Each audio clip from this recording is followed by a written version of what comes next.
Before we start, Council, I'd like to make a quick few announcements, rather sad ones. Former Lord Mayor Patsy Yardley, Lady Patsy Yardley, died on the 4th of January, aged 85. The funeral will take place at Oxford Crematorium on Friday, February the 22nd at 12 noon. Patsy was elected to Oxford City Council in May 1969 until May 1973, and then further periods up to 1990. She was a Conservative councillor and Lord Mayor in 1989 to 1990. She represented Iffley from 1997 to 1981. I've also got some sad news that former Lord Mayor Tony Williamson died last night, aged 84. We don't have his funeral details at the moment, but we will pass those on when we know. Tony was Lord Mayor in 1982 to 1983. He was elected to Oxford City Council in 1961 as a Labour councillor. There was a gap between 1967 and 1970, and 1973 and 1974. He resigned in 1988. He represented Cowley and Iffley, Donington, and then Blackbird Leys.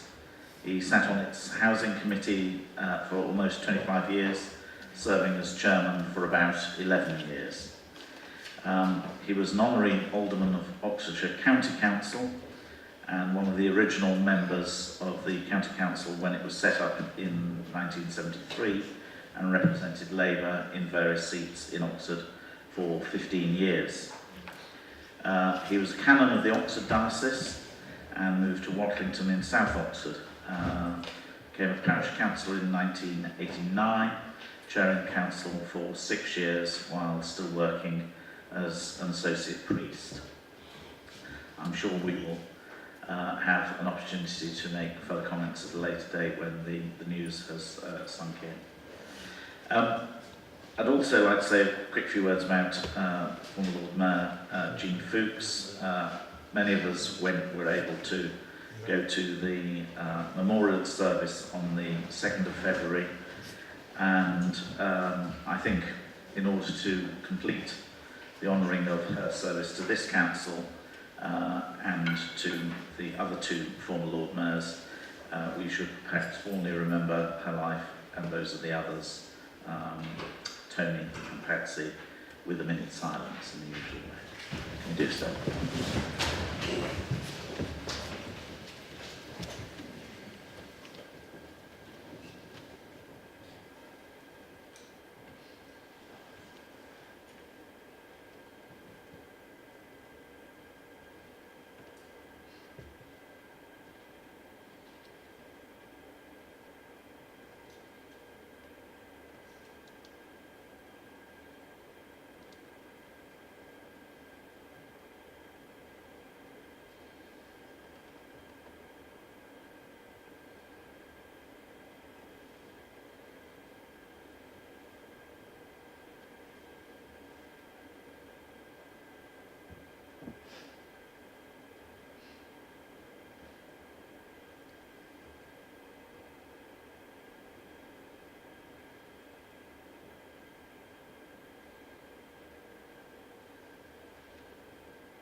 Thank you.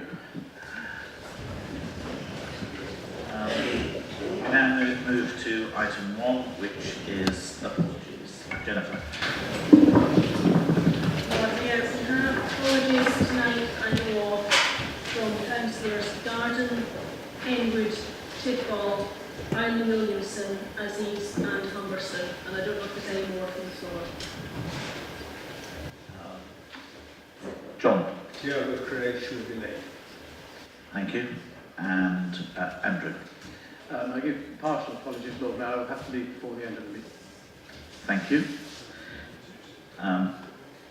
Okay, we now move on to item 2, declarations of interest. Anita, would you like to just say a quick few words? Thank you, Lord Mayor. I just wanted to remind members that the Council has passed a general dispensation to all members in respect of setting the council tax, housing rents, and also in respect of allowances. So there is no need for any member to make individual declarations in respect to those matters. Okay, Deputy Lord Mayor. Thank you, Lord Mayor. Item 9 and 15, taxi-related issue, unless any other thing with the taxi, because I'm badge holder and taxi driver, and I'll take the legal advice if I need to leave the chamber. Thank you. Okay, Councillor Turner. Lord Mayor, thanks. Notwithstanding what the monitoring officer just said about allowances, I see we're getting to the monthly debate about the allowance for the additional deputy leader, whether it's me or anyone else. I am not intending to speak directly on that. It's part of an overall budget amendment, and I can't absent myself from the whole budget debate because of that. If that was the thinking, I'm afraid it won't work. But if we end up with discussion very specifically focused on that, even though it may not be a kind of declarable interest, I think I certainly won't speak, and I may well choose to withdraw. I think that's the right thing to do. Thank you. Unless there are any further declarations of interest, I'm seeing none. We will move to item 3, appointment to committees. Councillor Gant, I believe you. Thank you, Lord Mayor. I'd like to clarify and apologise for saying the wrong thing at the last full council meeting to do with the position on the General Purposes Licensing Committee. I confidently informed council that this group was nominating Councillor Wade to replace Councillor Harris, which came as a surprise to my friend Councillor Harris since he wasn't on it in the first place.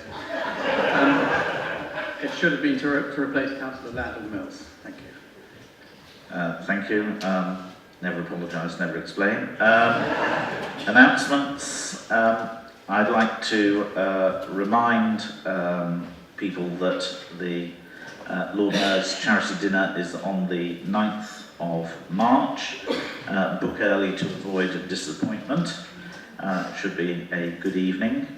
The only other announcement I would make and would like Council to make a decision on is the start time of the annual council meeting.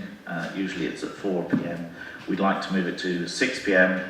with mayor-making ceremonies starting at 7 p.m. Can I see those in favour of that? I think that's probably NEMCOM. Unless there are any objections to that, we will take that forward on that basis. Announcements. Sheriff, anything that you'd like to announce? Thank you. Leader. One short announcement, and I'm sorry Councillor Tibble's not actually able to be here today, but I'd like to thank Councillor Christin very much for covering Marie's maternity leave, and she'll continue to do that to the end of this month, and then from the 1st of March, Councillor Tibble will take up her role again on the City Executive Board, and we will obviously all want to welcome her back. Absolutely. Chief Executive. Monitoring Officer. Chief Finance Officer. Thank you. Okay, in that case, we move on to item 5, which is agreeing the procedures for debate, which I believe is on the piece of paper in front of you. That's agreeing the procedure and timings. We need to decide if that's okay. Can we agree that? Right, lovely. That is so agreed. And then we move on to item 6 in the briefing note, Public addresses, Patrick Coulter.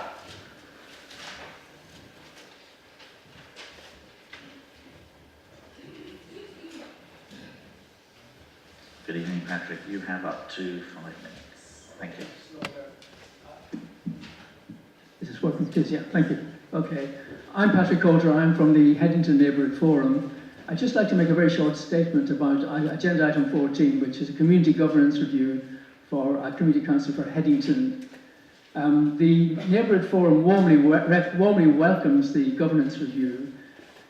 From the very outset of the neighbourhood plan, we included the provision of a community council in the plan as a policy because we recognise the need for a successor body to the forum to take the plan on and its policies and to implement them and put them into practice. And that'll be over quite a period of years. So we've always welcomed the idea of a community council. The other benefits of a community council for us would be to increase the sense of identity for Headington. We're trying to carve out a real territory now, and that would make a big step towards that. And we also think it would help to improve community cohesion, which is an important project for all of us. Now, we have excellent local councillors, city and council and county in Headington, and we feel the neighbourhood council will provide an extra democratic layer to support the work they're doing for us.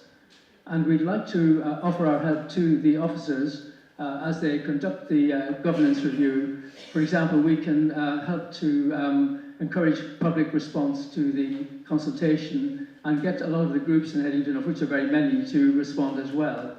So we'd really like to support that. I think we all really have a common project in Oxford, which is the most important thing almost that we all do, is to improve the strength of our communities. And we consider that the Headington Community Council can make a real contribution to that work. And I commend it to you. Thank you, Mayor.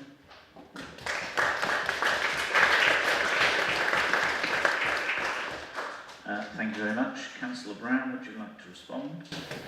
Yes, well, firstly, I'd just like to warn you, Patrick, that unfortunately this item's quite far down on the agenda on what will be a sort of somewhat busy meeting, but I hope you can be reassured that I think, well, I don't want to predict entirely what Council might choose to do, but I imagine this report will be supported.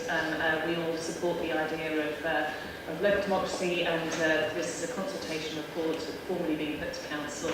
I'm sure that we will want to agree that later on in this meeting. Absolutely. Thank you very much.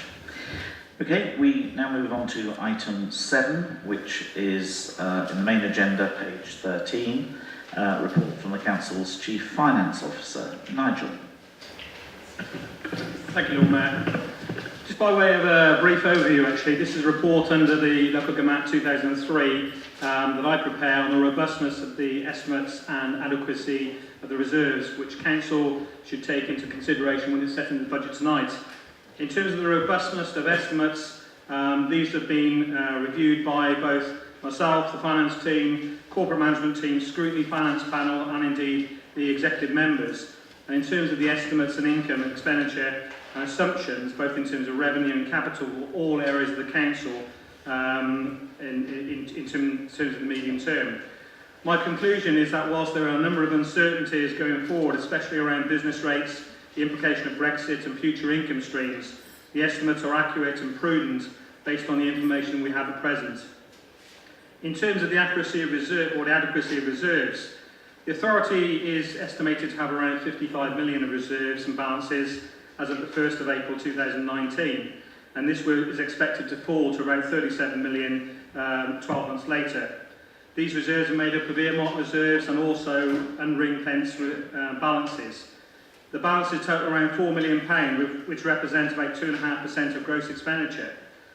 I think it's just to say that there is no set percentage that an authority should hold in respect of these reserves and balances, and it's really a matter of judgment based on the level of risk within the Council's budget that I make on an annual basis. In terms of that risk, if you look at the amount of income that we have within the budget, a 10% drop you could be looking at around about upwards of £2 million deficit, and therefore the level of reserves basically is judged with that in mind.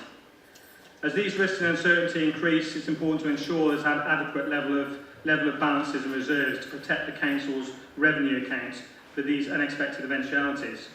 And having reviewed the level of reserves and balances, I find them to be sufficient to provide an adequate cushion for these unexpected events in the medium term and sufficient to cover all known anticipated liabilities. Thank you, Lord Mayor. Thank you. Are there any questions to Nigel or comments? Unless there are, we will note that report and thank you for you and your staff's work on it. We now move to item 8, which is in the briefing note, page 5, scrutiny response. Councillor Fry. Is he? Hello. Hello, there he is. Okay, shall I begin? I thought it was actually going to be Andrew Gant first, but I will respond. If you have seen the budget review group response, after you've seen the beautiful photo of me, there are 2 points I would like to stress. One is that, contrary to what many people believe, a mere 8.5% of our business rates income actually comes to the city. The vast majority, under complicated formulae, goes elsewhere, central government, the county and so on. The other point I'd like to note is 11 to 12% of our net budget is already committed to dealing with homelessness, which, as I will come to shortly, is an issue that we're going to have to face, not in our current 4-year medium-term review plan, but just beyond it. I've seen, I don't know if others have seen, the response of CEB to our report, and I think they seem fine, at least by me. There's one comment I would like to make. If you look at the consultation on the budget, which we always do, only 2 out of the 58 responses came from council tenants. So there is a need to do something to make the consultation more democratic. And maybe that explains why the 2 questions that got the biggest majority against the proposals were, number 1, improving the environment on council estates, which was largely rejected in the survey, and the other one was targeted estate regeneration, mentioning Barton and Blackbird Leys. So I think it would be nice to get better consultation. There are 3 points I'd really like to stress in terms of the actual proposals. One is that this government euphemistically is proposing to introduce a fair funding formula. It is far from fair, and it's going, if we're unlucky, the current proposal would really penalise us. We are one of the few councils that has a council tax reduction scheme, which is going to cost us about £1.7 million this year to help the poorest pay it in their council tax. The government is proposing to lop that off the money we would get under a fair funding formula, basically giving us a double whammy. The other thing I'd like to note is that we were pleased to see that the proposed capital spending slippage, which euphemistically is called positive variance in the accounts, is to be improved from only 70% achieved to 80%. And so I was rather surprised to see in the Lib Dem proposals that they were going to cut out 2 of the 5 staff on project management. Okay, no, I'm afraid that's it. Okay. So, we're asked to note this report. Are there any questions to James or comments? Leader. And then Thank you, Lord Mayor. I just wanted to remember, unfortunately, James was not able to stay to hear our responses yesterday at City Executive Board to what was, we all agreed was a really excellent piece of work and really detailed report, which we really welcomed. As always, very thoughtful comments. I just wanted to pick up on a couple of issues that we had some discussion on at the CB yesterday. The first one is the issue of consultation, which he rightly raised. And I think one of the things that we thought we wanted to see improved in future years was to acknowledge the work that we do year-round in consulting our constituents across the city, including local business as well, and make sure that we are recording that in a way that is reflective of the policies of this council, being based on the feedback that we get from local residents. So I think that there is more that we can do to reflect on the work that we're doing year round as part of our budget processes. But we also think that we do need to do more to make sure that we are encouraging people to use their needs specifically on the budget. And the further point that I really just wanted to totally agree with him about is the issues around fair funding, and the crack I made yesterday was that it's neither fair nor funding. You know, we have real concerns about this review, and we will continue to make our views known to government. And I think that's going to be a really important thing for us to do in the interests of the people of this city, because at the moment the proposals look like they will disadvantage people in Oxford very much. So thank you for the work, and we were very much taking on board your recommendations. Craig? Yes, thank you, and I'd just like to add my thanks to James for his excellent chairing of the finance panel, and it's also a panel I sit on and very much enjoy working with James on scrutinising the budget. There's three responses to three of the recommendations that I'd like to pick up on. One I'd like to welcome, and two I'd like to sort of express disappointment. Maybe I'll start with the negatives and go to the positive at the end. You know, the decision, you know, not to fund the Citizens' Assembly, which this council as a whole unanimously agreed, and to sort of talk about, you know, pushing it out. But, you know, this was the opportunity to fund the Citizens' Assembly on the climate emergency, and so it's a shame there's no money set aside. It was a relatively small amount, so I feel it could have been amended at this late stage, otherwise we risk waiting another year for it to have another crack at that. And the other one is recommendation 4 about the sort of the joint task force, the sort of drug task force, which, you know, the operations are in my part of the city, and I've spoken to the police and met with them many times. I'm sure other members have where the works. And obviously we're cutting the PCSOs in this budget. And I can't reconcile the comments here with the comments I'm hearing from the police, which are saying they don't have the funds, they really are going to struggle to plug that gap. They probably would put the money in for the PCSOs to substitute for the city money, but they would struggle to do so. So I'm wondering, you know, obviously the resources are going to go from somewhere else. As we all know, the police aren't very well resourced. So I struggle to reconcile the comment with what I've heard from the police.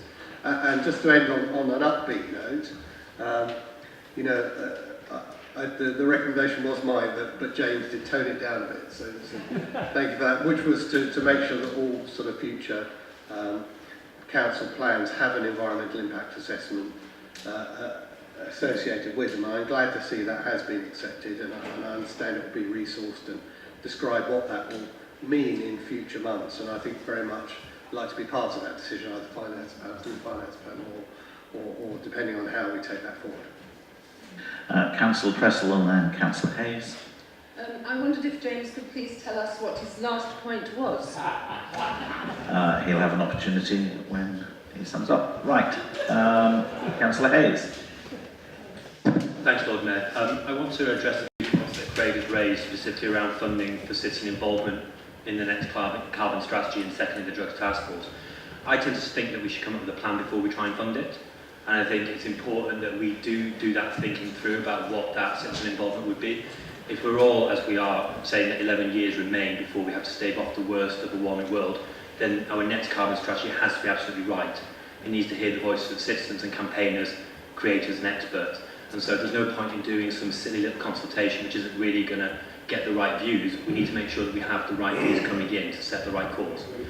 On the drugs task force, I can give him the categorical assurance that the 7-person drug task force, which much sweat, blood and tears produced, will not in any way be cut.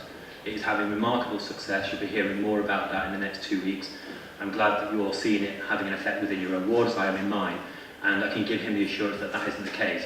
I think that he may have been hearing officers say that they're concerned, as we all are, about the cuts to public services, the cuts to the police who are picking up the excessive public services cuts, and that they want to make sure that there's a proper resourcing of policing in the city. But the specific piece of work, which is tackling drugs within 3 hotspots, will not be under threat. Okay, unless there are any more questions or comments, back to James.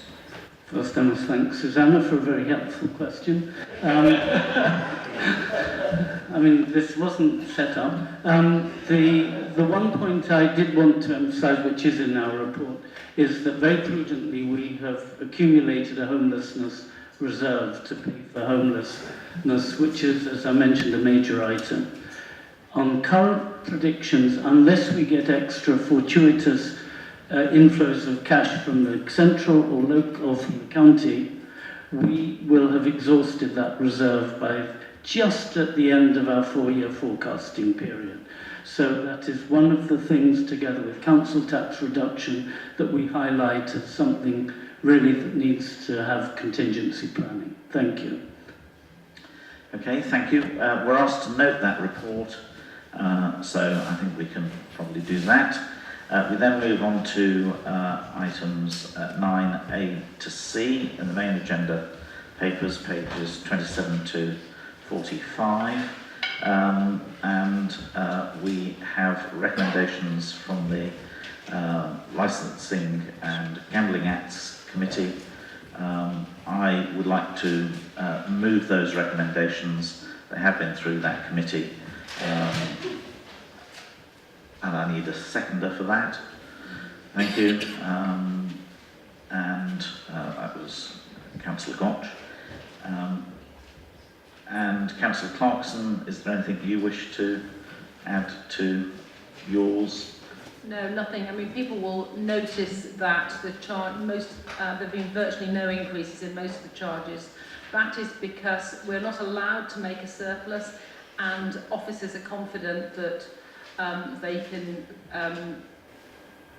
they do not need to increase fees with staff they've got at the moment, so that's good news. And again, it's been through the committee, it's been approved, so I'd like Council's endorsement. And a seconder, please. I'm happy to second that. So can we propose, well, these have been proposed and seconded. Can I see all those in favour of accepting these? I think that's probably non-con. Anyone against? Nope, that's good. Okay, we now move on to, pretty much on time, the start of the budget debate. Can I ask members to show each other courtesy? No biting, no gouging, and do it in a comradely fashion as ever. Right, can I please call Councillor Turner? Thank you. Thank you very much, Lord Mayor. Lord Mayor, colleagues, it gives me great pleasure to propose the administration's budget and medium-term financial strategy for the next 4 years. In doing so, I want to set out the distinctive features of our approach, what we have in the budget paperwork called the Oxford model. It's an approach which focuses on insourcing rather than outsourcing work, which aims to protect frontline services and indeed invest in those areas which need it the most. I don't think I need to rehearse all of the challenges that any local authority faces in setting a budget at this time. The government has continued the damaging path of austerity set by the Tory Lib Dem coalition with unrelenting cuts, such as our government grant, once amongst our largest sources of income, has come to an end. The shambles of universal credit, combined with the heartless social policy measures to force people into desperate financial circumstances, threatening their homes, their well-being and their place in Oxford. Particular mention should be made of the coalition government's decision to unlink the rates of private sector housing benefits to the actual level of rents, ripping apart a central pillar of our welfare state, namely that a roof should be over someone's head. Of course, councils have faced strong incentives to reduce their level of council tax support for those on low incomes, and I'm proud that we're one of a dwindling number to retain a scheme comparable to that which existed prior to 2012 and which does not have a minimum poll tax style charge regardless of someone's income. Alongside this, we have significant economic uncertainty. With the uncertain fate of our country with Brexit a particular concern, notably for a city so reliant upon trade with the European Union, the endeavours of our fellow citizens from the EU 27 countries to staff our public and private services and shared research projects. So the context is extremely difficult. And yet, Lord Mayor, I believe we as a council are stepping up to the plate. Our services continue to deliver efficiency savings, not a mealy-mouthed phrase, but one where we deliver the same or better services for less money, and they do so by innovation. And we're a district council with big ambitions on housing delivery, on promoting equality locally, on having a vision to narrow the gap between rich and poor. One which doesn't say this isn't a statutory responsibility so we can't get involved. Just look at the outstanding work done over many years by our Youth Ambition team and compare it to the shreds into which the County Council's youth service has been ripped. All this relies on our outstanding workforce. I'd like to thank Nigel Kennedy, Gordon Mitchell and all of the senior management, but also our whole staffing body in the City Council and in Oxford Direct Services, and particularly our trade unions, Unite in Unison, for all the ambition, professionalism and commitment to public service that they've shown. So what, Lord Mayor, does this Oxford model mean? At its heart, there's a commitment to providing services in a different way, backing in-house delivery and selling services to raise additional income. For me, a telling moment was many years ago when we were looking at our refuse collection services and we wanted to understand if they should remain in-house. That was always our preference, but we found it useful to compare. So our direct services team put together a proposal way better than anything the private sector could come up with, and crucially, one which drew on the expertise of the whole team. Quite literally, staff went out in their waste vehicles, in their own time, to check whether the routes could be run more efficiently, and that made a decisive contribution. There's a nasty right-wing view that public service is somehow less efficient than its private sector counterpart, a view made less plausible by every private sector failure, with Carillion being a crucial example. And here in Oxford, we have proof of the opposite. And we chose, Lord Mayor, to back Oxford Direct Services to deliver. It stepped up the amount of work it undertook for other organisations in the public and private sector, and it started to bring in significant financial returns. So we took the decision to make ODS a wholly owned company to unleash its full potential. It would expand the amount of trading it could do, with delivering returns to plug the gaps left by the loss of government grants and the pressures we're under. It would act in an ethical way as a company, of course paying the Oxford living wage and treating workers fairly, and it would provide a quality service to both local citizens and to others making use of its services. This will realise £1.5 million as a dividend next year, rising, we project in this budget, fully to £3 million on the back of our investment in ODS from 2022-23. Will we get there? I believe we will, and councillors who know Jeff Gore, who retired recently, good luck to Jeff in his retirement, Sean Hatton, Simon Howitt, for example, will be equally optimistic about the very strong foundations that exist in ODS today. And of course, under the Oxford model, we're also aware of our wider responsibilities. Our budget makes available additional provisions to promote an Oxford living wage across the city, as well as requiring it from suppliers of services as far as we can. We also have an excellent record in using local suppliers, keeping funds in our local economy, and there too we also look forward to working with other organisations in our city to really show leadership. If you need an illustration of our council's ambition, Lord Mayor, I direct your attention to our capital programme. On the general fund side, we have a programme around £117 million over the next 4 years. It will contribute to making Oxford a fairer city. We propose allocating funding of £4.5 million, over £4.5 million in community centres, for example, a major investment of at least £250,000 in cycle infrastructure. There's also additional investment proposed in the covered market, a real jewel in the city centre's crown. The scale of our ambition is, however, at its very greatest when it comes to housing. We've all, I know, been horrified at the rise in rough sleeping in recent years.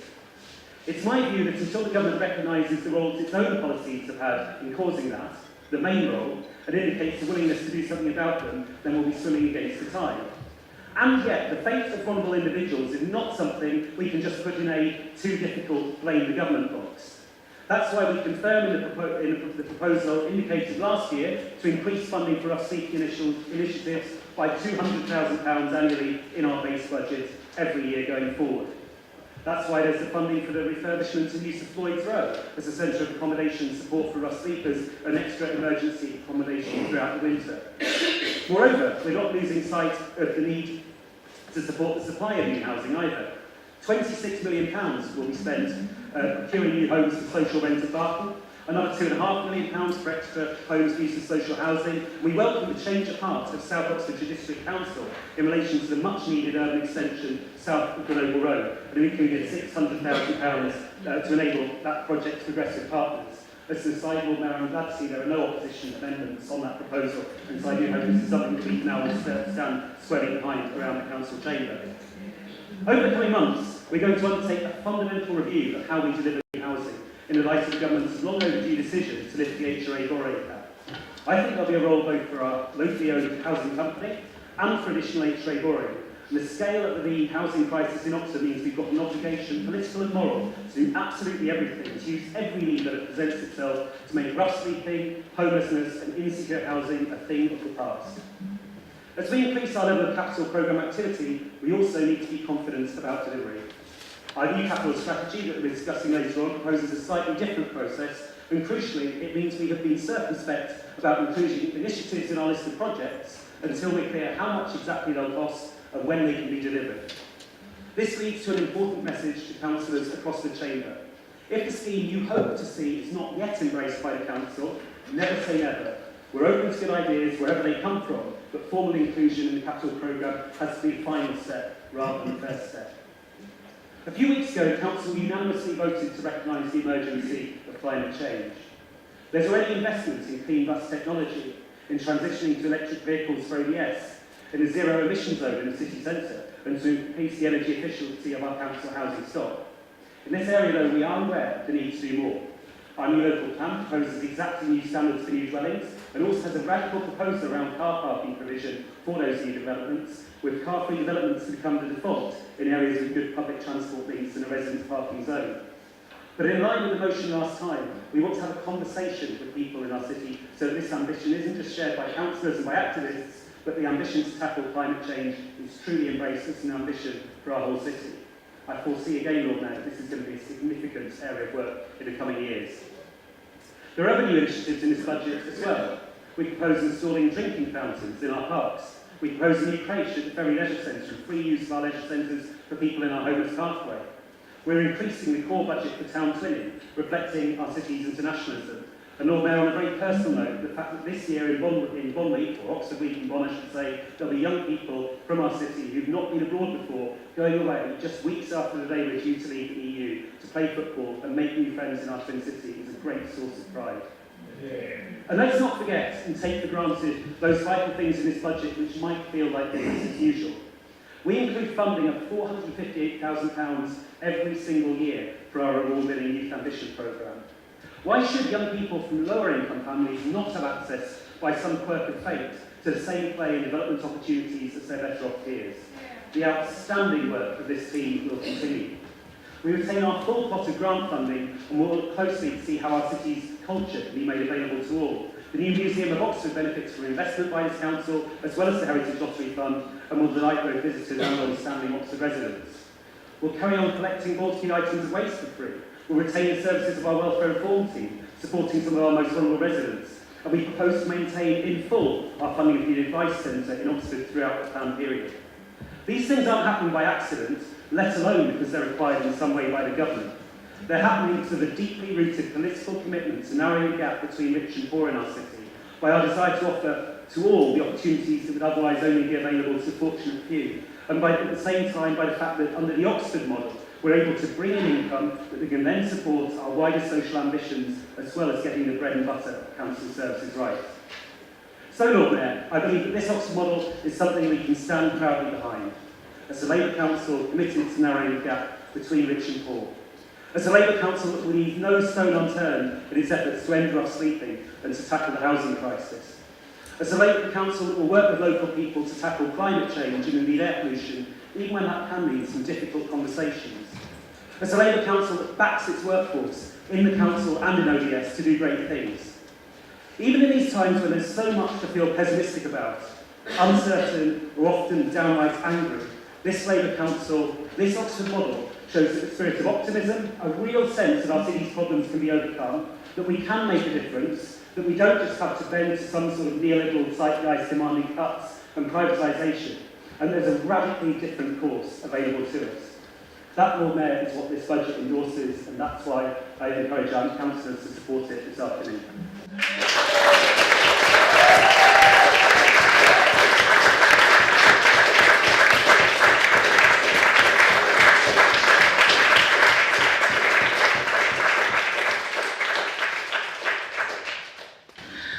Lena, I understand that you are formally seconding at this stage. Indeed, formally second, reserve my right to speak. Lovely. And I understand that the CV amendments are set out in the briefing paper, and those are the ones that people should refer to. And there's also a second sheet out on everyone's desks, setting those out.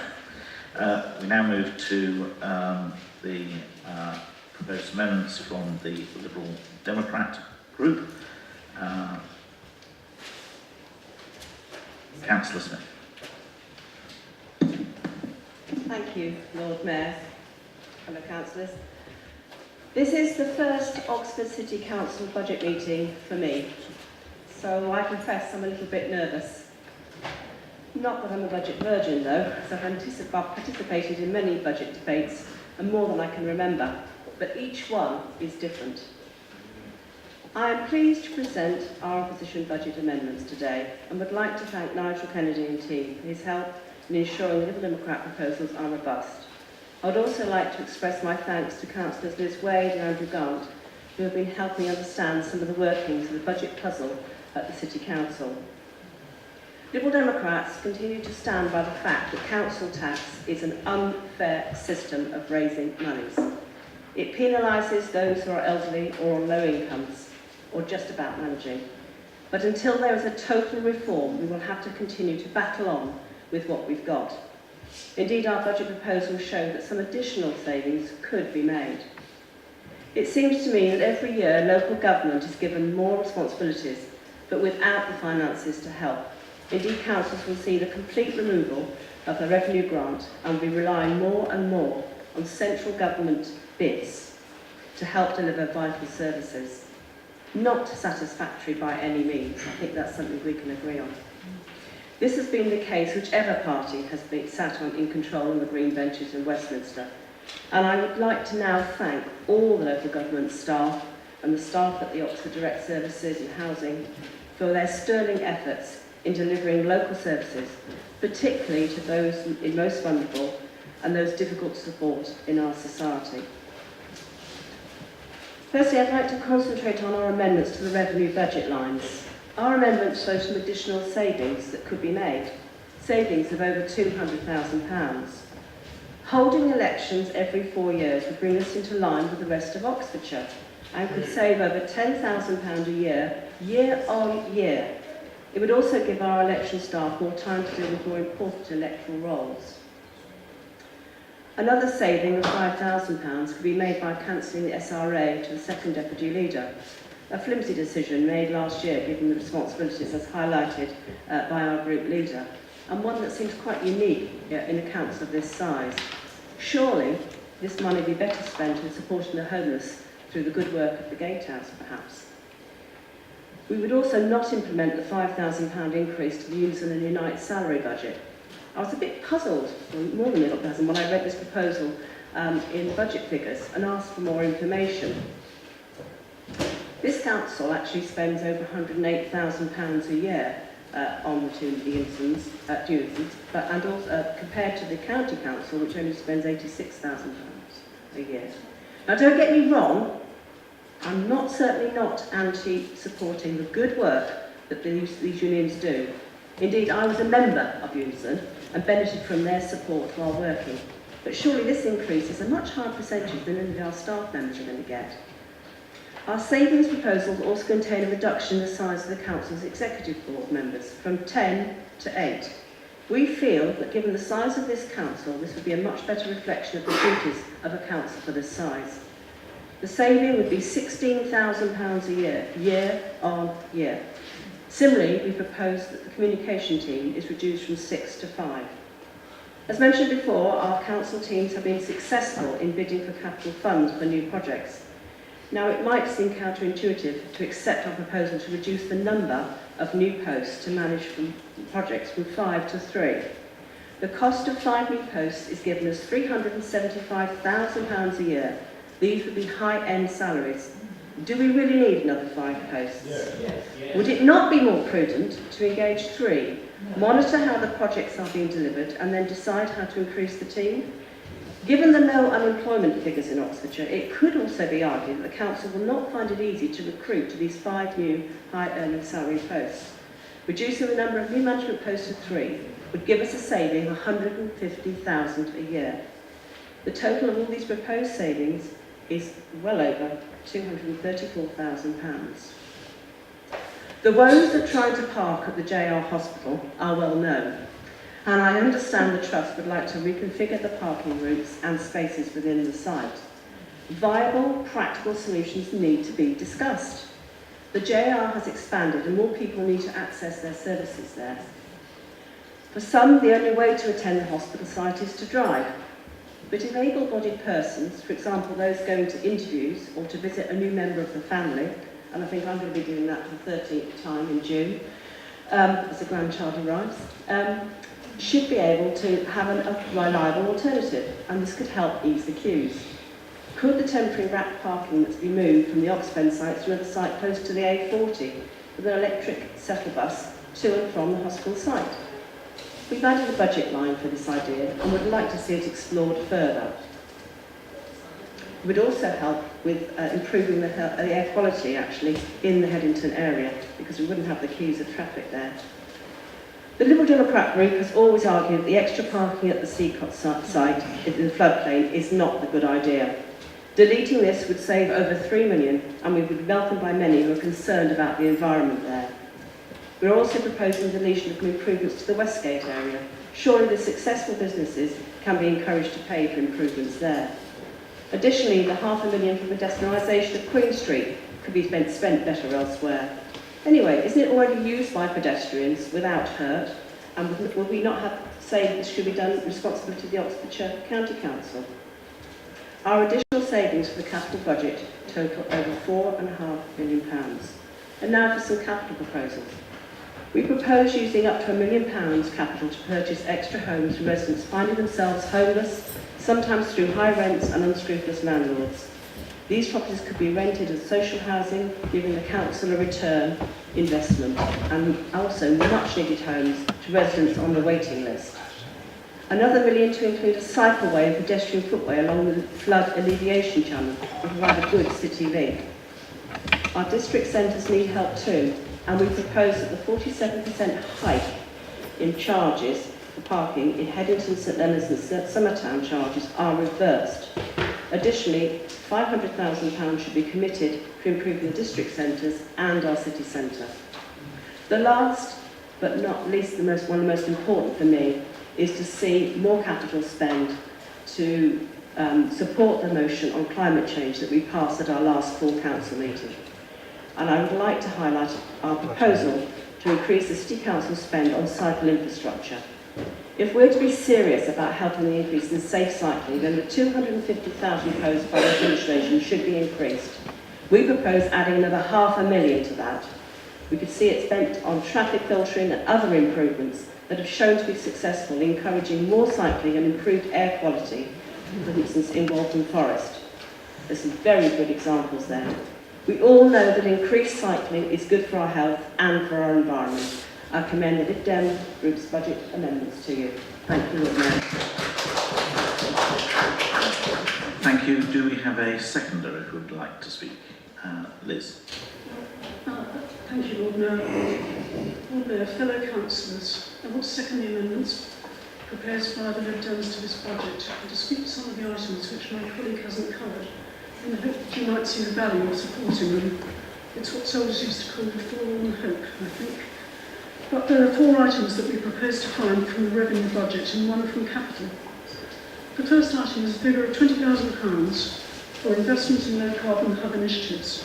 Jonathan Porritt, the energy campaigner known to all of us in this chamber, describes LCH in Oxford as one of the most important community energy organisations in the UK. He says, it's poised to start a revolution in the way we develop and use our energy. Oxford City Council has already given substantial support to the low carbon hub, but it is now at a crucial point in its development. The hub has put out a share offer, only the second of its kind, which closes on the 7th of March, so we don't have much time.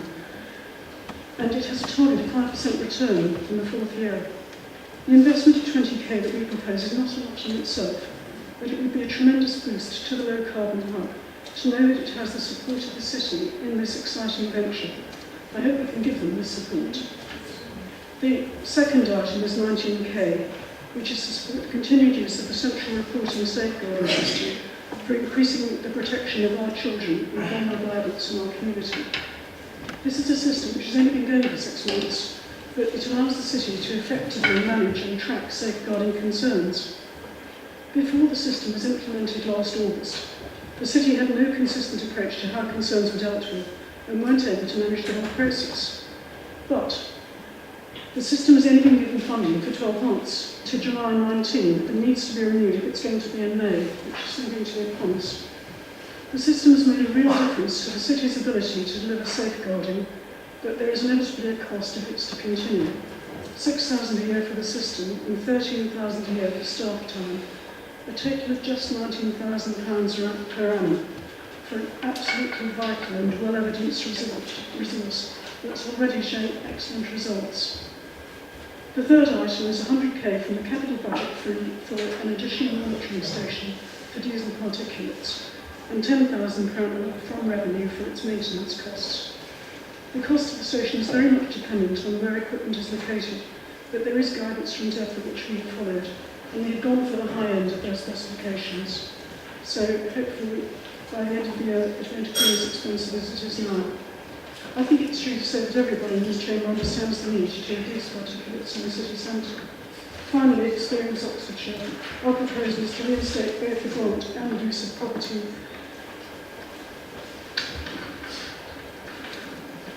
Last week, Experience Oxfordshire won the Destination Marketing Company of the Year award, voted for by the industry, and we were up against Manchester, Kent and Bristol.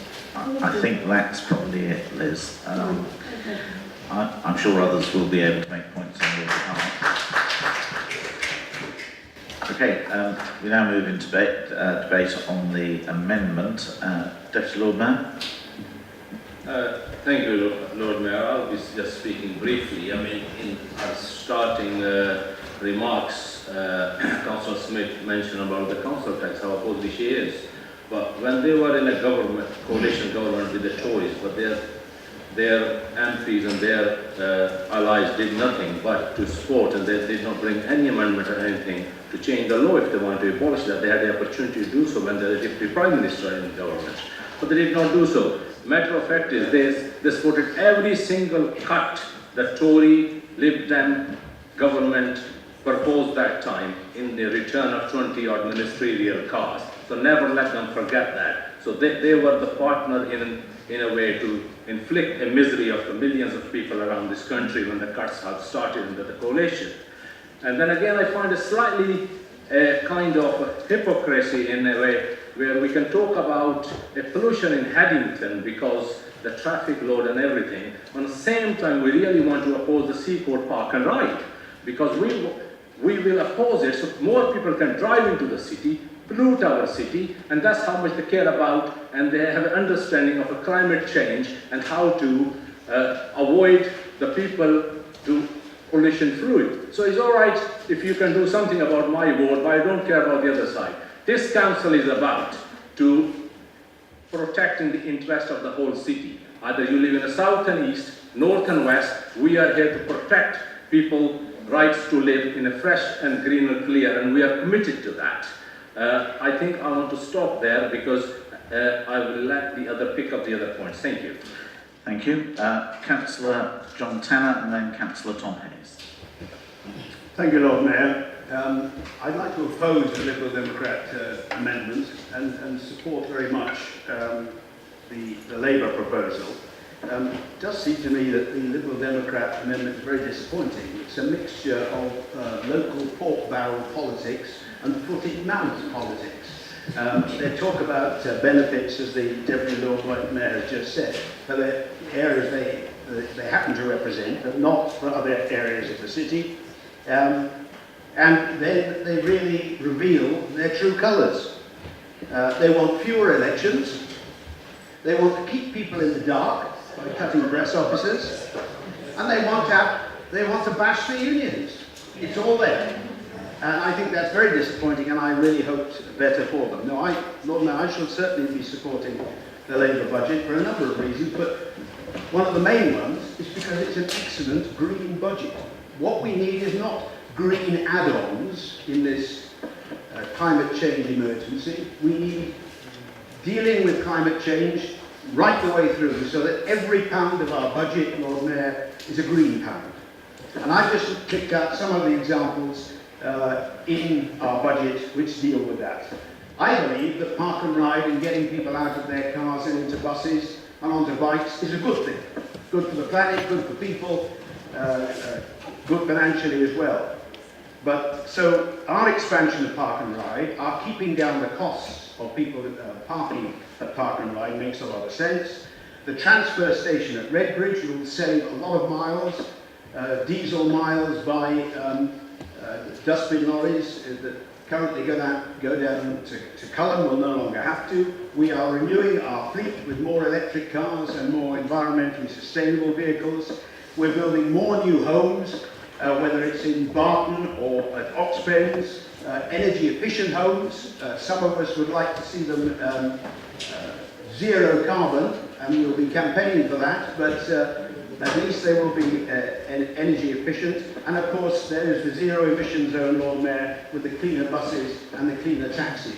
Wherever you look in the Labour budget, it's a green budget, and it's not a budget to do with pork barrel politics or the kind of nonsense we've heard from the Lib Dems. We have 7 speakers and probably about a quarter of an hour, so please keep your comments short. We'll have Tom and then Nigel. Thanks, Lord Mayor. I want to completely echo what John said. I can't believe we've got a Lib Dem budget which is bashing unions, doesn't really care about the poor in our city, and actually is financially illiterate. And I want to focus my remarks on 2 particular suggestions which affect air pollution and climate. But I want to start by just beginning with education. So the reason why we focus on nitrous dioxide as opposed to diesel particulates, and we do that through 75 monitoring stations, is because NO2 is a far greater concern. In the location where we do monitoring diesel particulates, one location, we're meeting our legal level. There's a second point to make here, which is around the equipment which you're seeking to procure. You seem to have £10,000 per year for the next 4 years. I think that's fantastic, but that's only going to meet the costs of servicing and maintenance. How are you going to actually afford to install the equipment in the first instance? I think it was said in the remarks that that might cost £10,000, in which case you're already over by £10,000, but you haven't even read the DEFRA guidance correctly. And it's no surprise really when you look back on the 5 years during government and how little impact we've had with DEFRA. DEFRA guidance here suggests that one monitoring station, which would go into an existing building, so the lowest level cost, where there's an existing power and phone line, would cost a minimum of 10, but more likely 25k. The next suggests that the purchase and installation of a multi-pollutant site in a purpose-built enclosure would cost 50 to 80k. Now, unless you're going to stick a particulate monitoring station in the cheapest possible location, rather than the place where it might have the greatest effect, I just don't know how your sums are going to add up. And then the second point I'd make is around the low carbon hub. We on these benches have got a proud record supporting the low carbon hub. We helped to set up, we provided core funding, we've given expertise. We worked so closely with that partnership, and just last week I was at the launch of Green Tech where we saw so many faces who had helped to set up in partnership with the City Council. But I think we need to remember the low carbon hub is about community energy. There has to be a point at which the City Council continues its partnering, continues its loaning, continues its funding, but actually develops that proper community energy to its fullest possible extent. And I would suggest that spending the money you're proposing may not be the best use of that money. Just before you come in, Nigel, Nita, you wish to make a comment? Thank you, Lord Mayor. I just need to give some advice to Council in relation to change to a special responsibility allowance. Before Council because council has already made its scheme on the last occasion in January, to amend a scheme, council would have to have due regard from the independent remuneration panel, which at this point it hasn't done. So I would just want to point that out to council. Nigel. Thank you, Lord Mayor. I'd like to oppose the amendment in two parts. First of all, the proposed reduction in the communications team. This seems to be incredibly short-sighted at a time when the party opposite is often stressing the need for accountability and transparency and regular communication with our citizens. Yet they want to take away the very resource which would enable us to do that. This is an award-winning team which can be trusted for the reliability of this information, and therefore I absolutely support the size of it and the need for it to continue at this size at a time of false news, unreliability and the plethora of social media which can often confuse issues for our citizens. And the second point, and even more short-sighted, for those who understand capital investment over a long period of time, is the cutting back on project management. I can imagine what this party will say to us in a year's time when we struggle to perhaps carry out some of our capital plans. It'll be, well, you didn't, plan it properly, you didn't liaise properly with the other agencies, you didn't organise it. What a false economy. Anybody who understands capital appropriately knows the vast majority of the money can be put at risk without the right project management, which is often a very, very small proportion of the budget. So on both those counts, I think these are short-sighted and ill thought out proposals, and we should oppose them.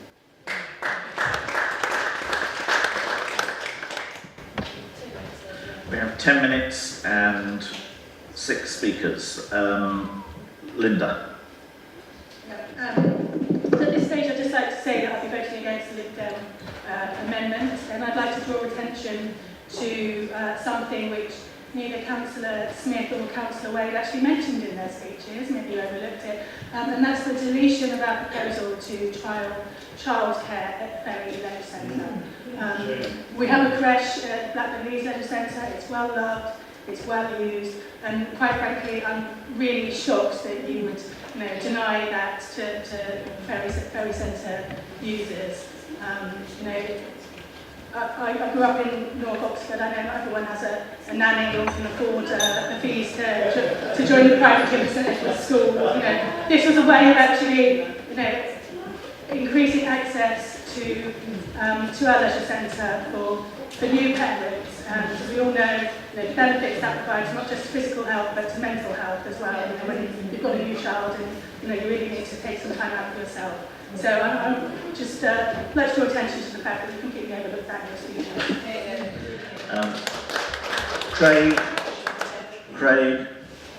Yeah, I'll be brief, Lord Mayor, and there's much to welcome, I think, in the Lib Dem amendment. I mean, the cycle infrastructure money is good, safeguarding systems, pollution monitoring, whatever form that might take, Experience Oxfordshire money, I know we can lobby heavy by them, and I think they're welcome.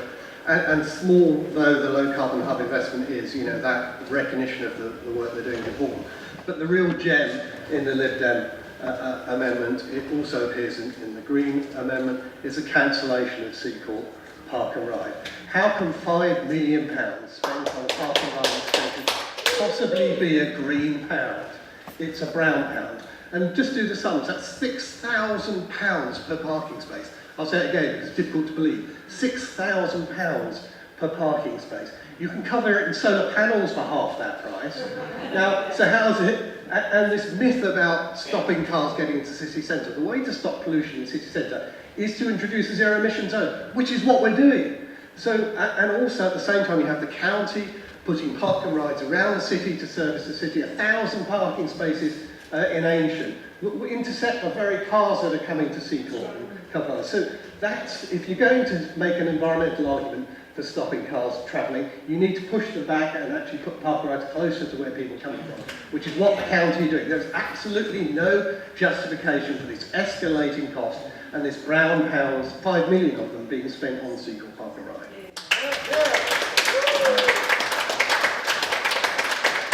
Councillor Gant. Councillor Harris. Just coming back on Councillor Hayes' remarks about monitoring pollution, Councillor Hayes is a little out of date if he says still maintains that nitrogen dioxide is much more dangerous than diesel particulates. It's become well established in recent years that there's a link, a strong link between diesel particulates and cancer. In this city, we have 2 diesel particulate monitoring stations at the moment, one each for the 2 different sizes of particulates, as compared with over 70 for nitrogen dioxide. I'm really astonished that Councillor Hayes, given his position, is opposing an amendment to provide an additional monitor for diesel particulates. And if he says, which I would dispute what he says on the figures, but if he says it isn't quite enough, then a responsible council should be taking from other areas to make sure that it can be done. Thank you. Councillor McCongie. Like my colleagues here, I'll be opposing the amendments. The amendment is quite confusing and contradictory, to be honest. On the one hand, they are saying they should reduce the capital management team.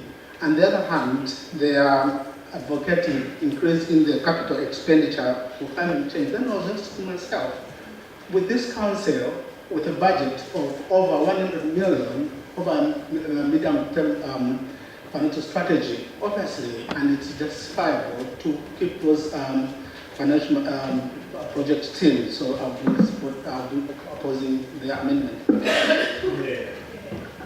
Councillor Hollingsworth. Thank you very much. My first point is an arithmetic one. It's nice to see that the Liberal Democrat budget agrees with 99.8% of the administration budget, because that is the gross budget, so the changes add up to 0.2. So it's always good that we spend so much time focusing in on 0.2% of the budget. I think that's a broader issue that I know frustrates James and Craig and others who sit on the audit and finance group. I just wanted to say there's an inherent oddity in the budget that of that 0.2%, a very substantial proportion of it is being spent on cutting car parking charges in order to encourage more cars to enter Headington, which seems to somewhat contradict the speech. I may have misunderstood the proposal, but I'm puzzled as to the intention. On the broader point, I'm sure we'll come on to it again, but on the point about Seaport, I think I stand here as the only person in this chamber who's actually closed the car park in the city centre of Oxford, so you know, it's one small tick to me. But I think if you look at the car parking in the centre of Oxford, there are likely to be further closures, there will be reductions, and that together with the zero emission zone will continue to put downward pressure on traffic in the city. But you will also be well aware that the lease on at least one of the park and rides expires in a small number of years' time, which may close it. And that is the one, I think, which is on the same route that the proposed Ensham one, which will not exist for years, I suspect.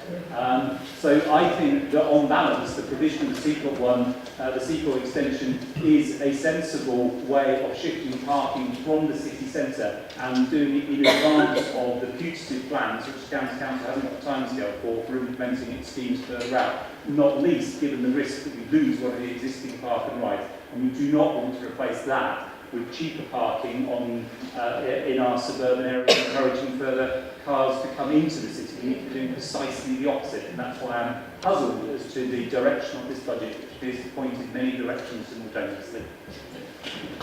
Okay, we now move on to the final phase of this. So, Councillor Turner, your opportunity for a response. Thanks, Lord Mayor. It won't surprise people, I think, that after the discussion we just had, I won't be supporting the Lib Dem amendments either. One general point which hasn't come up in debate is that it is actually, I think, quite imprudent financially.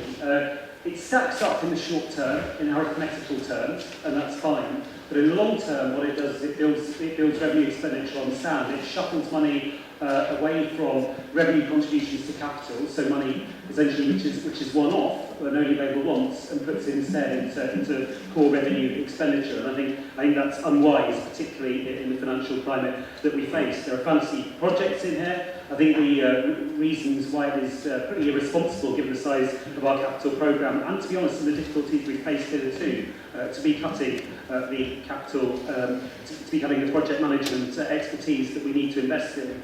Not surprised the Lib Dems don't like elections very much, Lord Mayor. I suppose a tiny bit of me wouldn't mind letting them off every now and then, but we think it's important to be in touch. We think it's important to be in touch with people more than once every 4 years. And then the bit, it is a small, in a way it's a small amount of expenditure, but I think it tells you a lot about the Liberal Democrats, and that's around unison. Now maybe we shouldn't be surprised, Lord Mayor, that the party which, when it was in government, sort of acted as midwife to the bedroom tax, the freeze on benefit levels, the introduction of universal credit. People saw that tweet recently by a former Lib Dem advisor saying how they traded the plastic bag tax, which was good for cranking up benefit sanctions. I hope they're sort of proud of the record on all of those things. It's perhaps no surprise that in addition to bringing forward in those days some anti-union legislation with the Tories, they're attacking Unison here. I went back and I checked, Lord Mayor, whether they've been in touch with Unison as a courtesy about this. No, they do not. They just put it in. This is extra work which our unions are doing as part of an outstanding partnership which has delivered millions in savings for this council. Morale at a time when, thanks partly to their actions in government, morale could easily have been challenged. Instead, morale is good. That relationship is good. And without even having the courtesy to be in touch with them, they're saying, let's get rid of the money, the resource which they need to do their increasing job.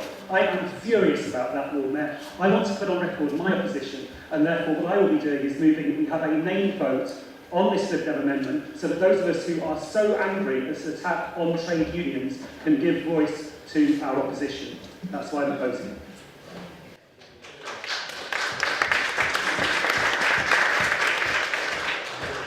Councillor Ross-Smith, you now sum up. Thank you. Thank you. I feel I've been very misunderstood, and I think it's been a bit of a baptism of fire. Thank you. But there have been a few misunderstandings on our budget. Whether they're deliberate or not, I don't know. Councillor Tanner, we have to hold elections every time. It would be all-out elections. It wouldn't just be a continuous election every 2 years or so. So there will be no difference. It's absolutely set down in law as to how we hold our elections. So there's no change to that at all, really, except that if we had them every 4 years, we could actually save this council some money. And that's what I was looking at. You want to do it every 8 years? No, it has to be 12 years? John. Thank you. Yeah. Local councillors can't be held responsible for national government. You can't. Otherwise you'd be saying the same thing about the coalition in Wales. Lib Dems have been in coalition in Wales with the Labour since, I think, I'm getting wrong, I think it's since 1989, I believe, a long time. And we've done some very good work there, in fact, actually. So please, don't blame local councillors for national policies. That's not right at all. We have actually made some Green suggestions, and I'm pleased that Councillor Simmons has said that he would support this budget amendment as such. Councillor Hosworth, you're right, actually. It is only a small percentage of what this council spends and deals with, but there's not much wiggle room because a lot of the services that we deliver at this council, and I am proud of them and proud of the staff that deliver them, are actually statutory, that we have to do them. So please, don't dismiss it just as an extra small thing on the side that we're doing. Councillor Tanner, you went on at great length, actually, about the Labour proposals, rather than actually talking about Lib Dem proposals. And Lord Mayor, I was just waiting for you, actually, to interrupt him, because it was very, very disconcerting that he was not keeping to the item that was being discussed at the time, which is the Liberal Democrat amendment proposals. I would like to highlight another thing that Councillor Liz Wade mentioned, and that was the commitment to Experience Oxfordshire. There's a lot of things in our budget which are talking about promoting Oxford. This is one of them, and I think it's very important that we continue to actually support them. I'm actually thinking that perhaps some of the ideas that we've put down here might be ideas for the future budgets. As I've said, I've been debated in council budgets for over 26 years, and quite often the Lib Dem group has actually proposed something which has actually then come into being in future budgets. It might not be called the same, but it might appear in future budgets. And if I'm still here in 10 years' time, I look forward to seeing some of those ideas in practice. Lord Mayor, can I do the main vote if 9 people are willing to support it? Can I see another nine people willing to support it? I believe we have more than enough, in which case we can move to the named vote.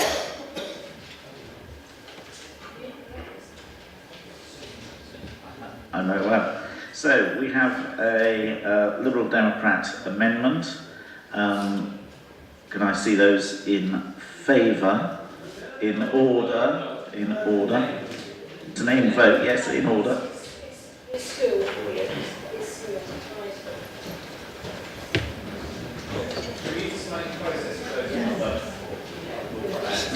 Yes, Jennifer. Be careful what you wish for.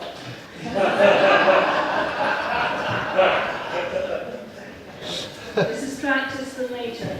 What happens with a named vote or a recorded vote is I go round the room and I start with the Lord Mayor and Deputy Lord Mayor to see if they're awake.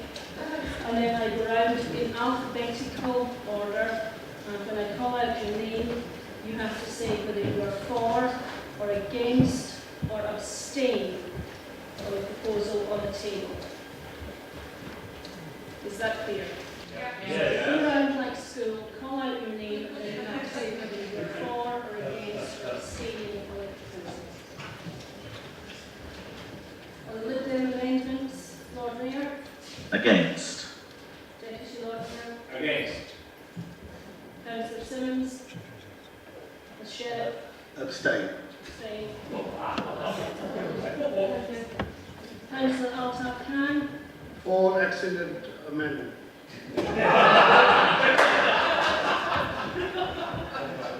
Yeah, what about this one? Against. Councillor Azad? Against. Councillor Billy Summers? Councillor Brown? Against. Councillor Chapman? Against. Councillor Clarkson? Against. Councillor Price? Against. Councillor Curran? Against. Councillor Shafali Mabini? Against. Excellent. Got it right. Councillor Donnelly? Against. Councillor Fry? Again. Councillor Gant? For. Councillor Goddard? For.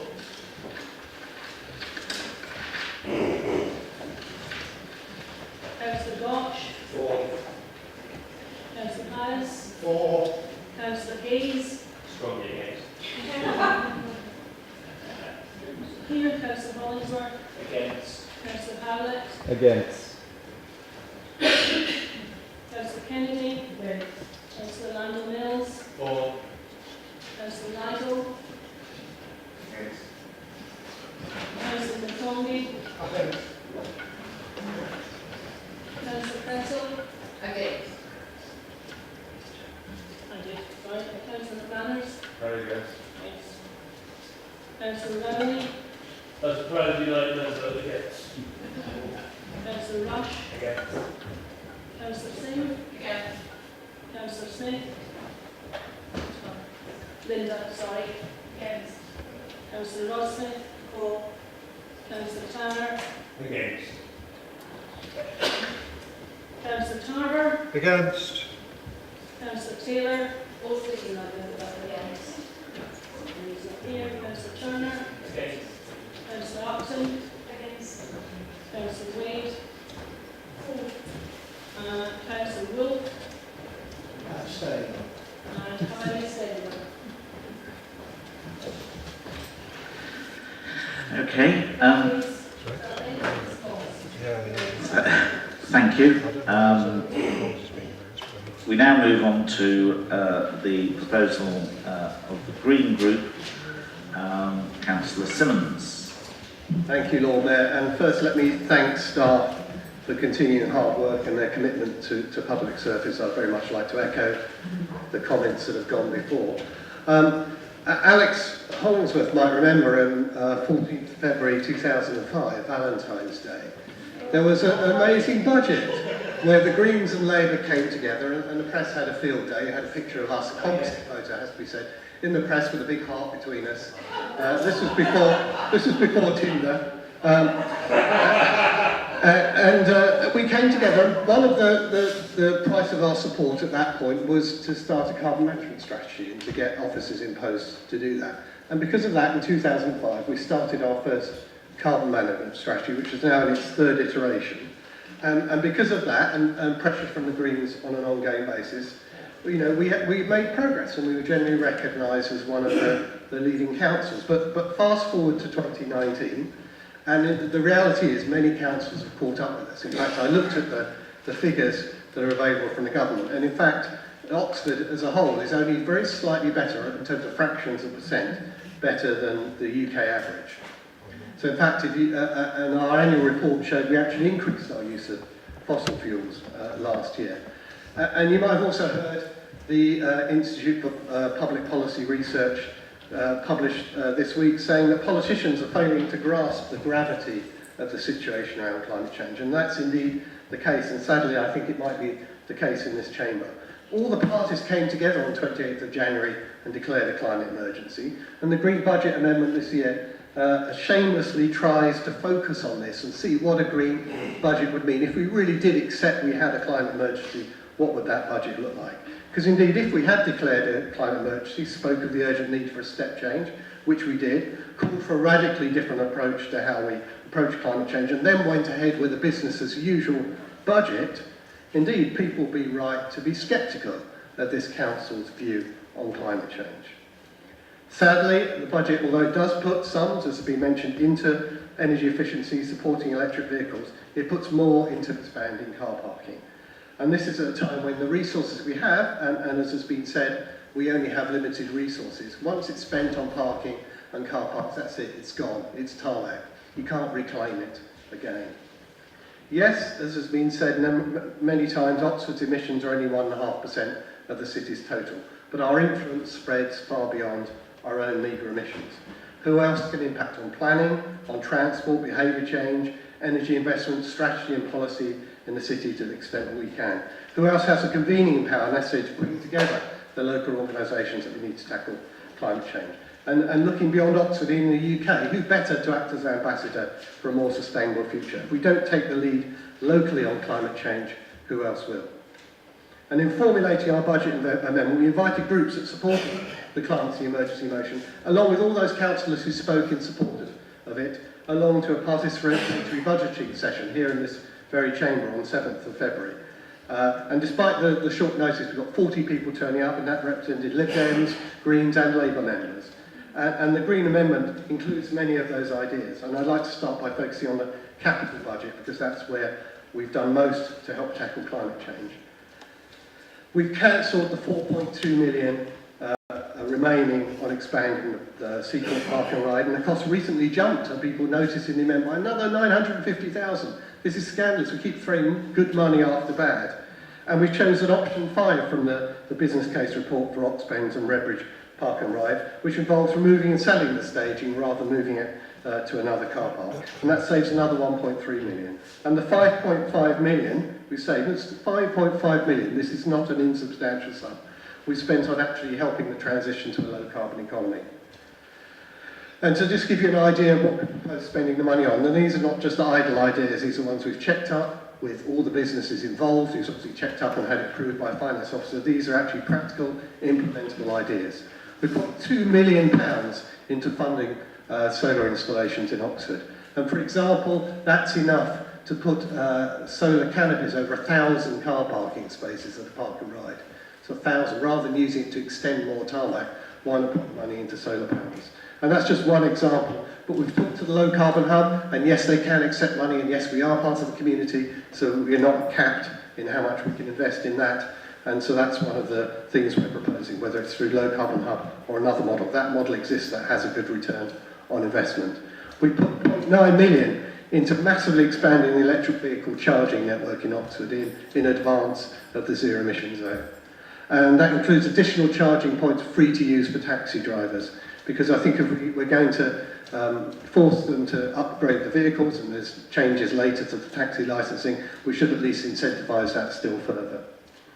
We put 0.3 million into investing in the city's car sharing scheme. You know, we have a community interest company called Co-Wheels that runs within the city. We've spoken to them, they're very much welcome 10 extra long distance vehicles, so that there's no longer the need to have mixed hybrid vehicles for long distance or petrol vehicles. These are long distance vehicles, and again, they give a return to the council. We've put $500,000 into a new freight consolidation centre, and I have to admit this is probably one of the least formed ideas. It's very difficult to know who to go to get a pricing on a freight consolidation centre. But we have looked at other similar schemes around, and we think $500,000 is a good starting point, and that's to stop large polluting lorries entering the city. We've also set aside £1 million for a climate emergency fund, because we don't know, we can't predict everything that's going to happen. We can't predict the good ideas and the innovations that are going to come out of this very innovative council. So we've put that £1 million aside so people can actually use that to invest in carbon reducing measures. We've also put a small amount of money into the City Museum as part of the refurbishment money to actually put a new exhibit in. Rather than looking at the past, let's look at the future. Let's have a City of the Future exhibit which educates people on what our city will need to do and the transformations we need to make to build a low carbon economy. And finally, much talk has been made of low carbon hub, but people probably don't know, unless you read their share offer document, that 0.7 million of the money they're raising now is just to pay back the council for the loan that they've got. Now, it's quite right that we get back the loan, but why ask for it now, when just before they could invest that 0.7 million in new solar schemes that they'll be able to get in before the end of the feed-in tariff? By actually robbing them of that 0.7 million, we're actually stopping them putting in 0.7 million of solar schemes. So it's actually outrageous we're not extending the period of that loan. And the Greens would say, although this is subject to a business case, as Nigel Kennedy keeps telling me, we should be investing that money in low carbon, acting as an investor in our community. We are part of the community. It's a community energy scheme, and we are part of the community. So I'm probably running low on time, but as we did in 2005, I really hope Labour and the Greens can come together to address the climate emergency. We owe it to businesses and the citizens, past and present, so please support the Green Amendment.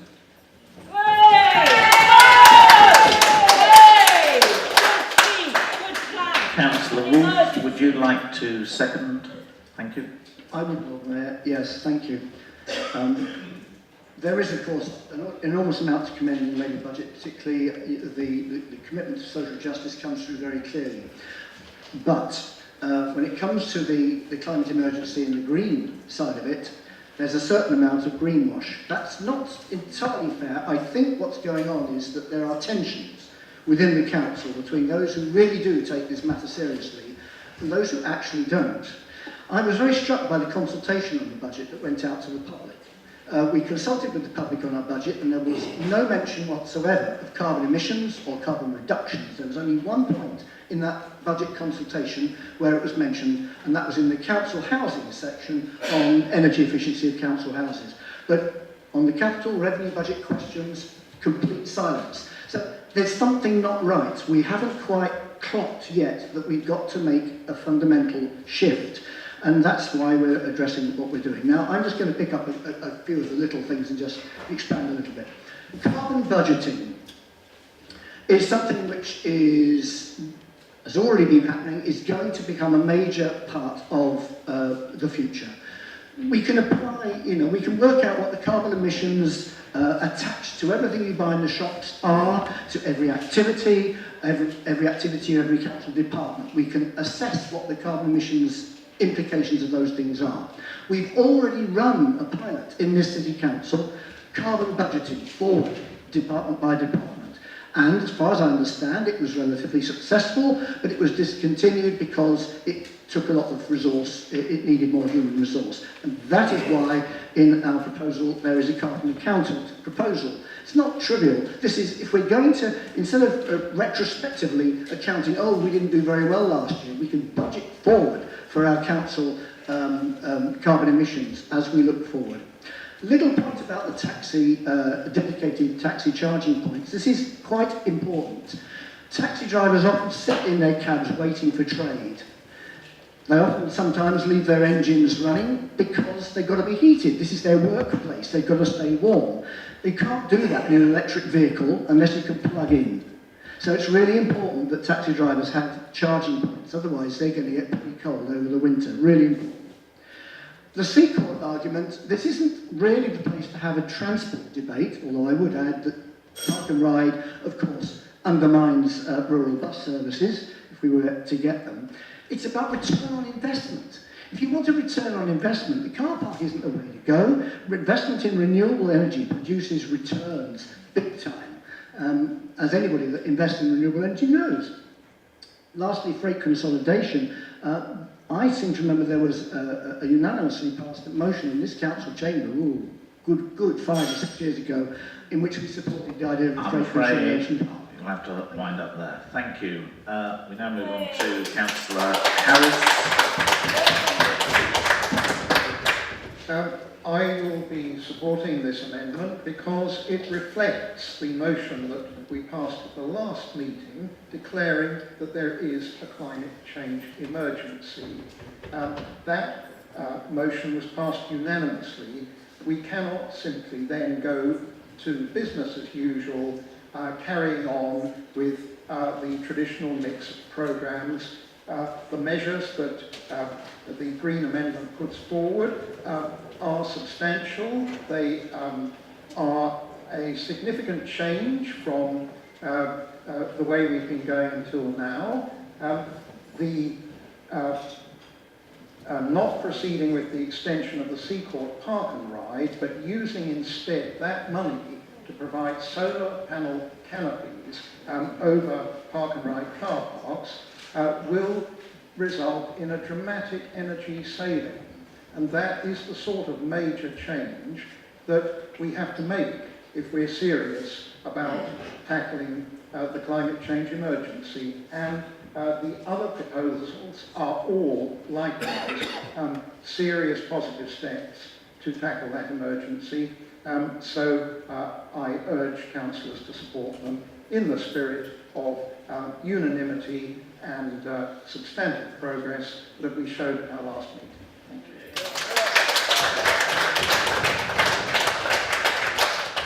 Councillor Ross Smith and then Councillor Tom Hayes. Thank you. And thank you for proposing the Green amendments to the budget. I think they're very sensible ones. It chimes with what our thoughts were indeed on the Sea Court Park and Ride. And Councillor Wolfe is absolutely right to say that some park and rides actually can and have in the past had an effect on rural bus transport, which we've seen decimated by the County Council over the last few years.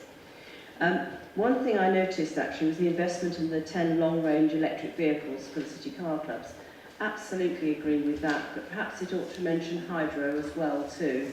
The technology for that is coming on apace, I have to say, and I think it's definitely something that we need to be looking at.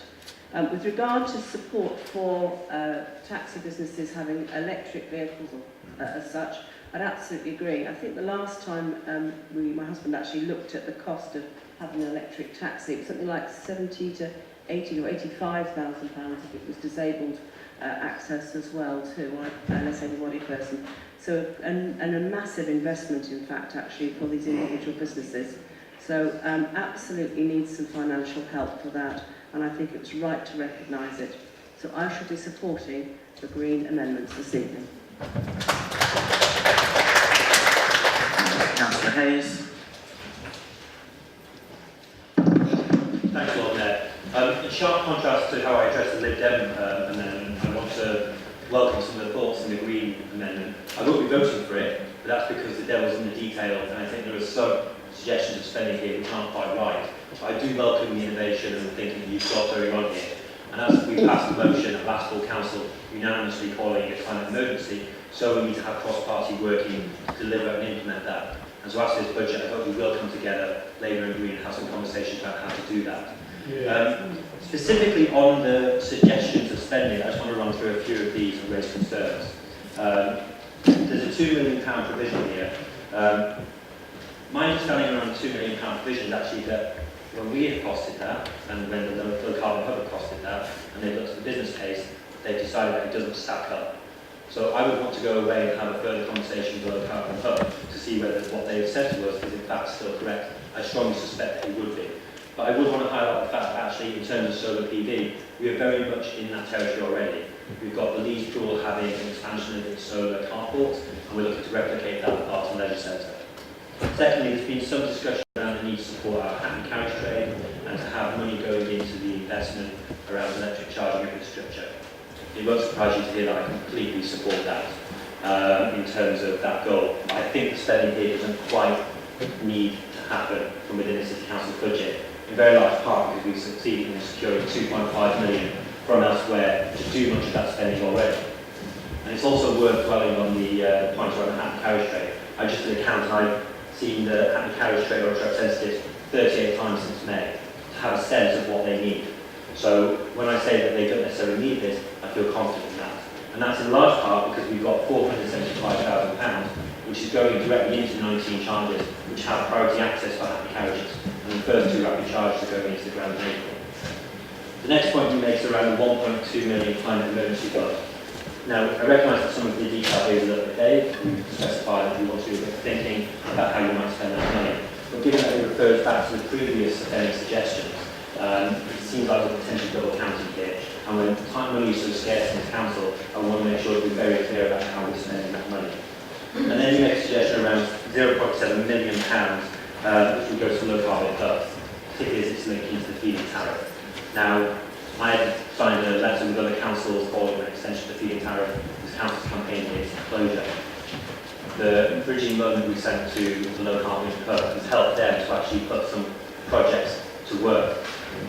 I don't know that the low carbon pub have shovel-ready projects which would use the 0.7 million before March 2019. I think we might find they would rush to make the expenditure, and that as a result we would not see the money being properly well spent. And obviously we want to have accountability for money. I want to close just by saying I do want us to work more closely together on this. We've got 11 years. I'm afraid that's time, so I have to stop there. Thank you. Deputy Lord Mayor. Thank you, Lord Mayor. I just want to pick up a brief point on the increasing charges of the park and ride. I think the idea is for the people to get them out of the car and use public transport and get into it. Earlier, Lib Dem amendment, Councillor Simmons was talking about County Council building a big car park and ride near Ensham on that. If Councillor Simmons' idea is just the traffic generated in West of City just come from Ensham and Whitney, then he's absolutely wrong. And let me just explain, because the traffic also comes from Farrington, Swindon, you've got Wootton, you've got Cumnor Village, etc. So if you give, I don't think so you're suggesting Wootton people can go and park in Ensham and then they're going to jump in a park and ride and come to opposite. So it's not just one particular route they have. I'm sure the county can do their job. And when you look at it in a longer run, eventually it will pay off. So that's what the vision the council have to have. So how to basically protect our citizen in the longer run and what the policies are very doable. Thank you. Right, I've got 5 more speakers, so and we've got 13 minutes left. So, Mike. Thank you, Lord Mayor, and I must begin by apologising to Council for my attire. I did try to find the Henry VIII costume with massive fluffy sleeves, but no such luck, unfortunately. Like my friend Tom, I think that there are ideas with potential in this budget amendment, such as further work on energy efficiency in council homes. I do think that we should have a plan before we throw money at things, and that plan is already being developed. I'm delighted to be able to say that just this week the council has secured funding for a study into using using a network of renewable and waste heat for hard-to-treat council homes, which is a testament to the hard work of our officers and the innovation they use. So, although I can't support this budget amendment because it is a lot of commitment of resources for quite vague objectives, I do think that these ideas have potential to be worked through in the weeks and months to come. Certainly with the valuable work of Scrutiny and with people that we're lucky to have in council with a particular expertise in some of those areas, which Craig is an outstanding example on making on low carbon architecture. So so it's a kettle half full, glass half full response to this amendment, I'm afraid. Thank you. Richard Howard. Thank you. Yeah, I guess I wanted to echo colleagues in really welcoming this green proposed budget as a contribution to the debate that we clearly need on climate change. Am I too close to the microphone? It's a habit, I'm sorry. And also want to recognise that, of course, it builds on a lot of the things that the council's already doing. So yes, I'm really glad to hear of all of us recognising that we made an incredibly important decision at the last full council in declaring a climate emergency. And I hope that the people of Oxford will continue to hold us to account on that declaration as they are here tonight and help build the public support that allows a council such as ours to make the radical decisions which are necessary. So lots of ideas in the green budget, which I think are an important part of the debate, such as investing further in council house energy efficiency measures, ideas for building greater understanding within the public, amongst the public through education and through the city's museum, funding of a carbon accounting officer. A lot of these strike me as great things that I'd love to see us looking into beyond this budget if we're not already. And I'm really pleased to hear Labour colleagues' openness to the need for us to be open to new ideas on how we respond to climate change, building on the work that we're already doing, so that we're ready to think about how we may have to adapt our policies following that really important declaration that we made at the last council meeting.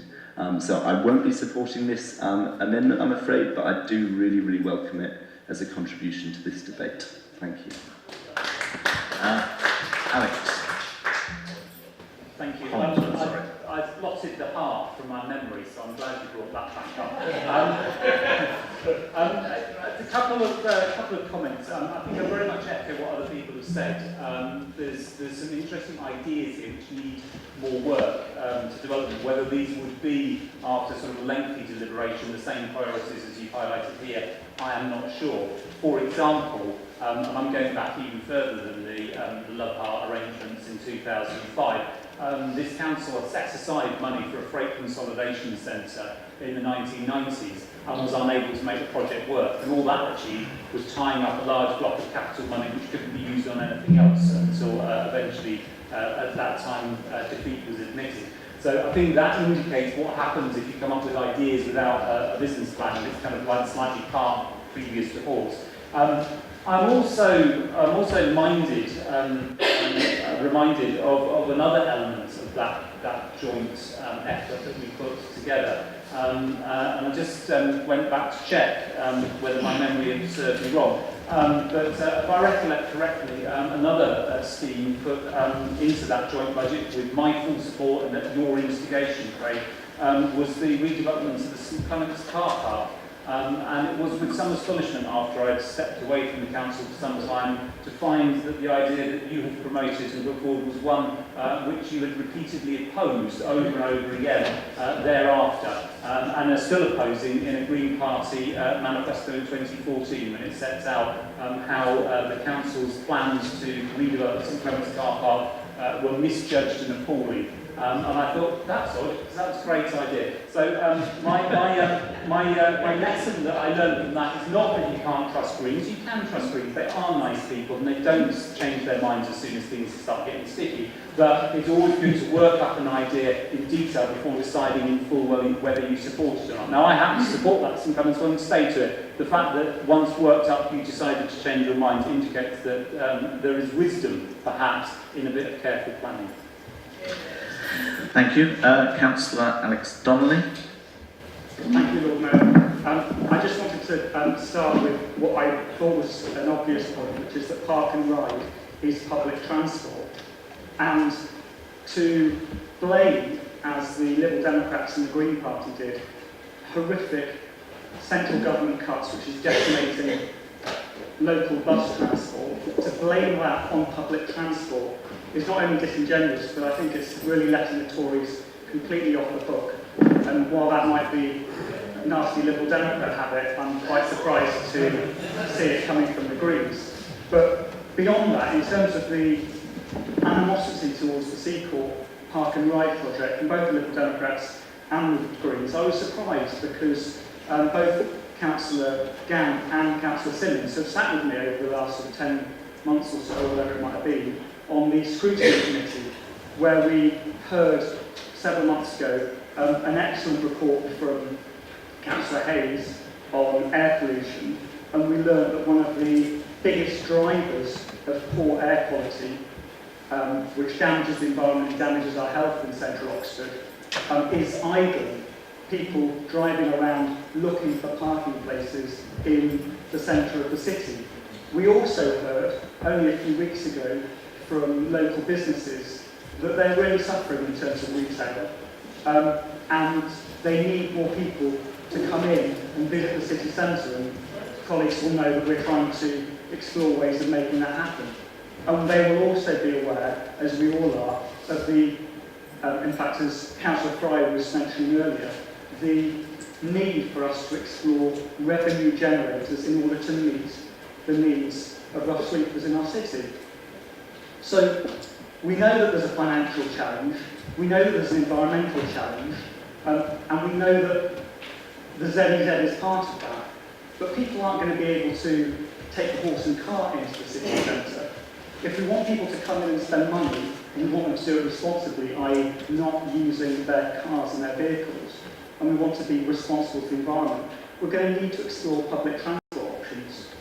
Seacourt does those things. It enables people from around the county, the most rural county in England, to come in and enjoy our city. It shouldn't just be for the people who live here.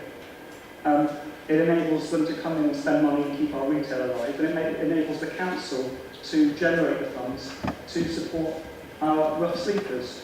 And above all that is public transport, which is much better for the environment than people driving their cars around the city centre.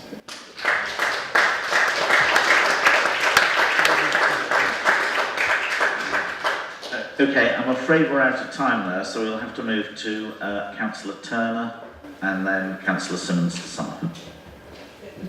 Thanks so very much, Lord Mayor. I'll try and be fairly brief. I think people will have got the drift really from colleagues on this side of the council chamber. Lots of good ideas here, stuff we're very happy to look into, not something we can support at this stage, but very happy to keep up the conversation. Just one issue in addition to the very persuasive points made by the two Alexes, Ollingsworth and Donnelly, just now on Park and Ride. I'm a bit concerned about the unilateral nature of an increase in our car parks. One of the reasons we've tried to coordinate with the County Council on Park and Ride charging is to avoid extra journeys as people try to motor around to find the cheapest parking space. And a unilateral increase without coordination with the County Council, something actually which when it was in our kind of long-term horizon planning, we thought the county might increase, we might follow them. The Liberals always used to oppose, but I see tonight they're going to be supporting the increase in park and ride charges. One of the reasons we didn't want to do something unilateral was because we get the extra journeys that people drive to a cheaper park and ride car park, and that will have obvious environmental consequences. Just on the low carbon hub, a couple of points. We wanted to retain the revolving fund, but also, contrary to what Councillor Simmons says, we've not been demanding repayments of that. Clearly, we're always open to exploring new projects with low carbon hub as well. But that's been an excellent partnership and one we want to continue. The last point is actually, again, just a link to our capital strategy. We will, I hope, be sort of taking a vow later on to say that we will put in schemes in our capital programme when they've been properly costed, when they're ready to go, when we're clear about the business case. That means on all sides of the chamber, and to be honest, I've been having some difficult conversations with colleagues in the run-up to the budget, we need to be really clear that something has got that level of detail. Otherwise what happens is we tie up money that we could be investing for a return, which then brings in a return, or money which could support other projects, while projects fail to advance. And so a lot of this is a set of potentially interesting and important ideas, and I think Craig knows this well enough to know we will give those the consideration, fair consideration that they deserve, and if he wants credit at the end of the day, he can certainly have it. But we don't want to be tying up money on projects which aren't yet ready to go. That would be of no benefit to people in Oxford, and it would be to disbenefit of our services. Thank you. Councillor Simmons. Thank you. I'll try to I've got lots of notes. Just to pick up on that last point first, which actually Councillor Hollingsworth made as well. Tying up large sums of capital that we can't use for anything else. Sound familiar? Seacourt Park and Ride's been on our books for 3 years, and that's a huge amount of capital that's been tied up, and an increasing amount that we haven't been able to use for anything else. And this is not about sort of lots of new commitments. This is about redirecting funds from brown things to green things which are high carbon to things which are low carbon. And I'd like to thank those councillors who supported, but very disappointed that the Labour councillors have not been able to break free of the whip and are actually not able to support this budget, even though they speak very complimentary about it. And just to say something, there's not a huge amount of time to go through many of the comments, but just to talk about, Councillor Harris spoke about the financial return. So, £2 million spent on solar arrays, wherever they might be. We're talking about £250,000 per year savings on energy bills. This is substantial. That's nothing like the amount we've put in our budget, because we've prudently assumed we don't use that energy ourselves. But if we did, that's £250,000 savings in energy. It makes a lot of financial sense to do that. And what's the return on Seacourt Park and Ride? If we're lucky, 3.5% in car parking charges, and there are lots of ifs, if people continue to drive in increasing amounts into city centre or a ring road, which we're trying to avoid. If the ancient park ride doesn't go ahead as it's planned for 2020 with 1,000 spaces, and yes, Councillor Malik, I'm not saying all the cars come from those things, but a not substantial amount come along the A40 and the A420, and the ancient park and ride will intercept those cars. It will, and quite rightly so, because we're talking about carbon reduction. We should be glad that the cars are being intercepted earlier and not going that last little bit around the ring road, because that's where you get lots of carbon emissions because of the congestion that will cause. So it makes a lot of sense to go with Asia. It doesn't make sense to incentivise people to come in that extra few miles to there. Even if you do accept the principle of park and ride, you then have to accept that ancient is a better solution. In terms of the idea from Ross Smith about the 10 long distance vehicles, thank you for that. We've costed all that out. We've spoken to Co-Wheels, and this is a very good idea. I haven't got any time to go through any of the other things, but I just say that this is really about supporting the climate emergency that we all spoke to, we all supported, we all voted for, and we all recognised at the time that it required a step change. Now, these sort of things the Greens have been saying, it's not the first year we've suggested cancelling Seacourt Park. I think it's the 3rd year. So all these kind words about considering what the Greens have said and they're going to do it, well, you've had the opportunity to do that, and we've still got £5 million and rising being spent on a sort of white elephant project. So please do support this agreement. Okay. We really believe in a climate emergency. Thank you very much. We will now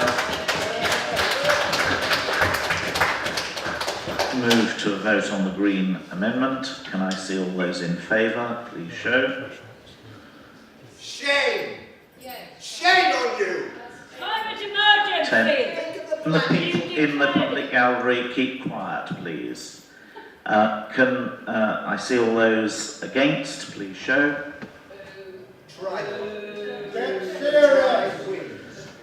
That amendment clearly falls. We will now break for tea and be back at 7:30. You have 15 minutes for any further amendments you wish to propose to Jennifer or Andrew. Thank you.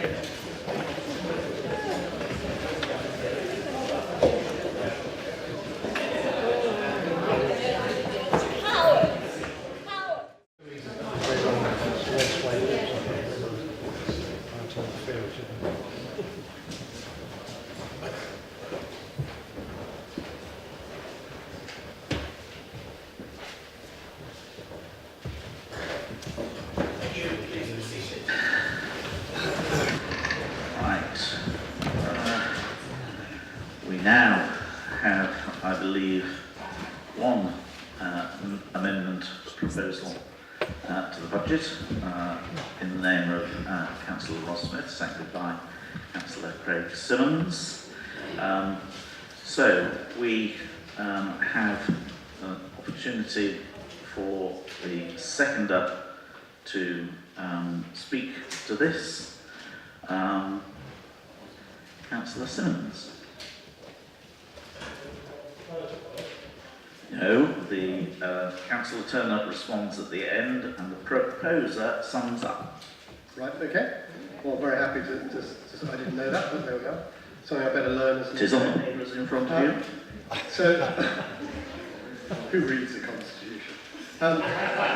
So the proposal here is taking something out of the Lib Dem budget, which was something that we agreed with, which we had in previous budgets, in fact cutting communications officer by one from 6 to 5, and put the funds into two things, which one of which appeared in our budget and others which appeared in the Lib Dem's budget. A small amount to Experience Oxfordshire, 20,000 a year, and enough to fund the part-time carbon accountant, which we put in our budget of £25,000 a year, and that's covered by the £45,000 a year cut in the communications officer.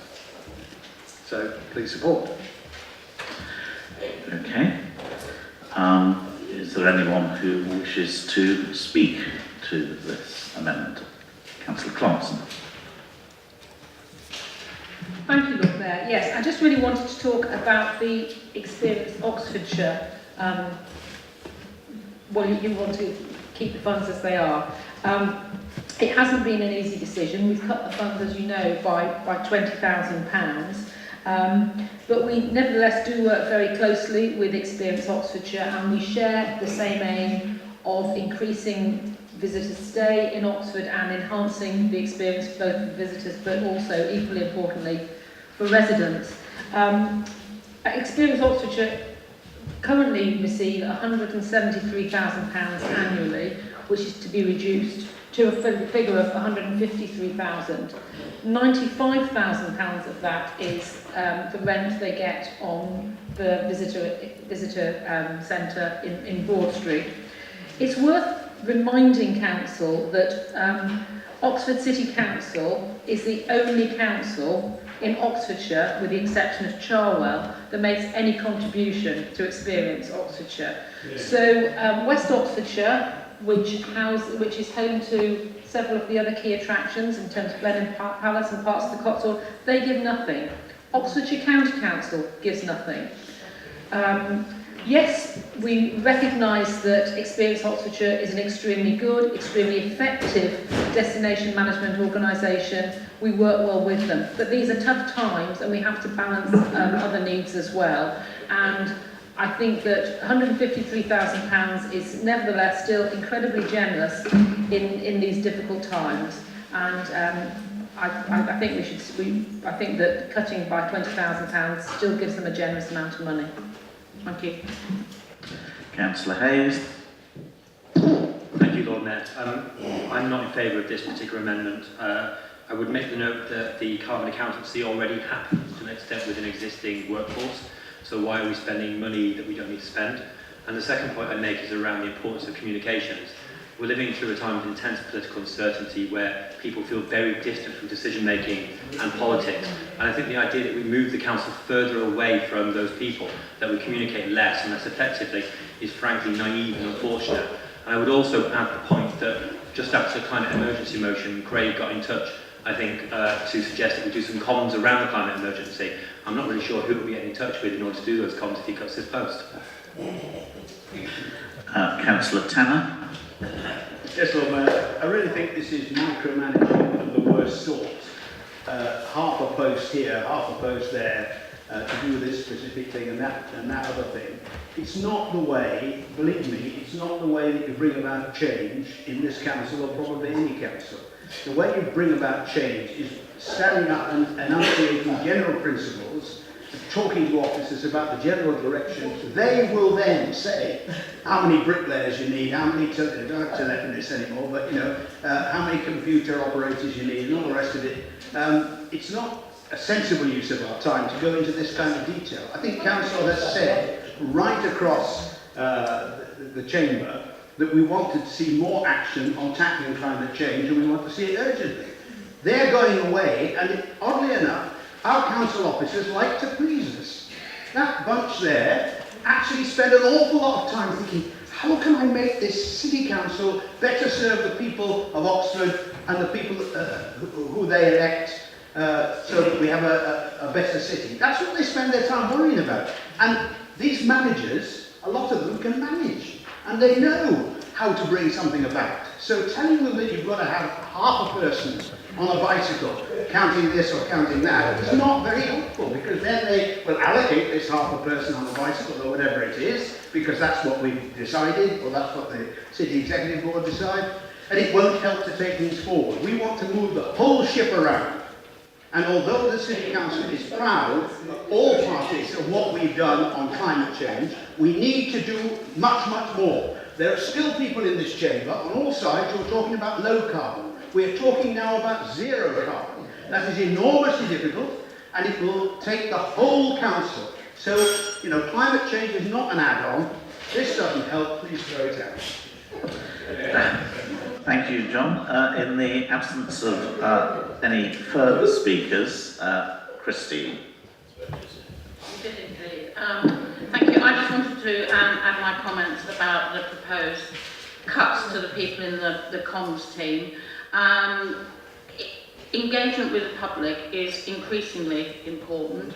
We set a high store by consulting with the public, understanding what people need us to do, and that demands that we have the highest and clearest level of communication across the board and throughout the city. I mean, I think our comms team have transformed themselves. Their engagement with social media is spectacularly good and gets a huge response from people.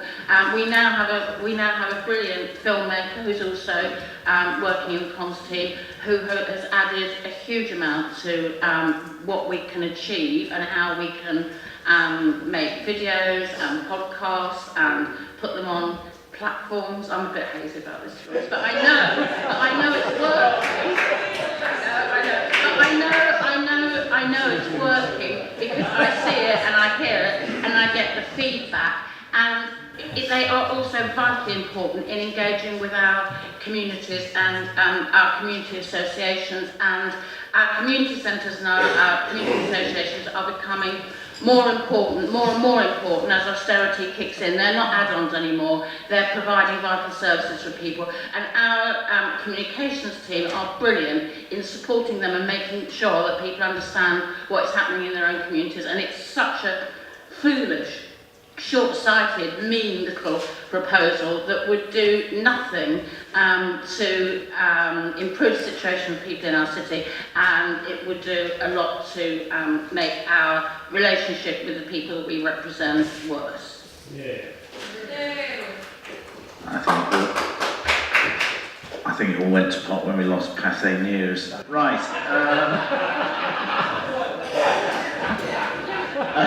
Unless there are any further speakers on this, Ed, is there anything you wish to add? And then summing up, Councillor Ross Smith. Thank you, Lord Mayor. Thank you for letting me do this.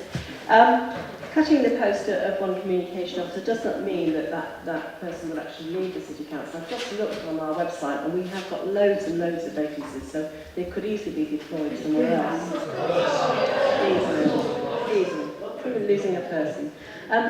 Mention was actually made of the podcasts as well too.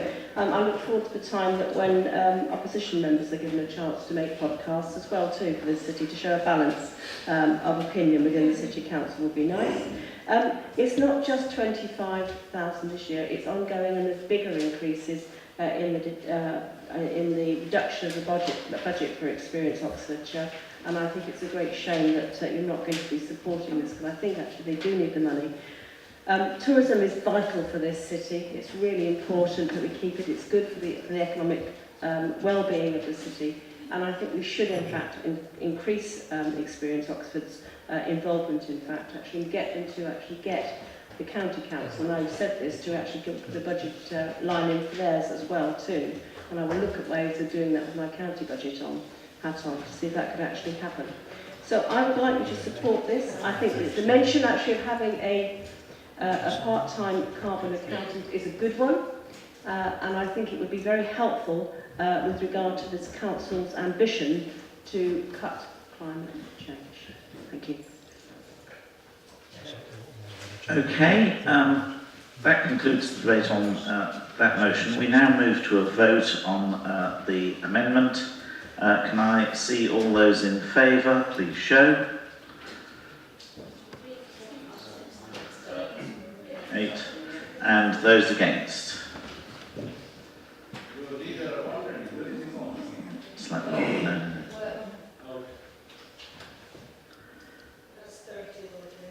Thank you. We now move on to debate on the substantive motion, and that, I believe, is kicked off by Councillor Brown. Do you wish to speak now, or do we call on other speakers? Do you want to take in the debate later? I'll put my hand up in the debate when I want to speak. Okay, that's fine. Okay, Joey.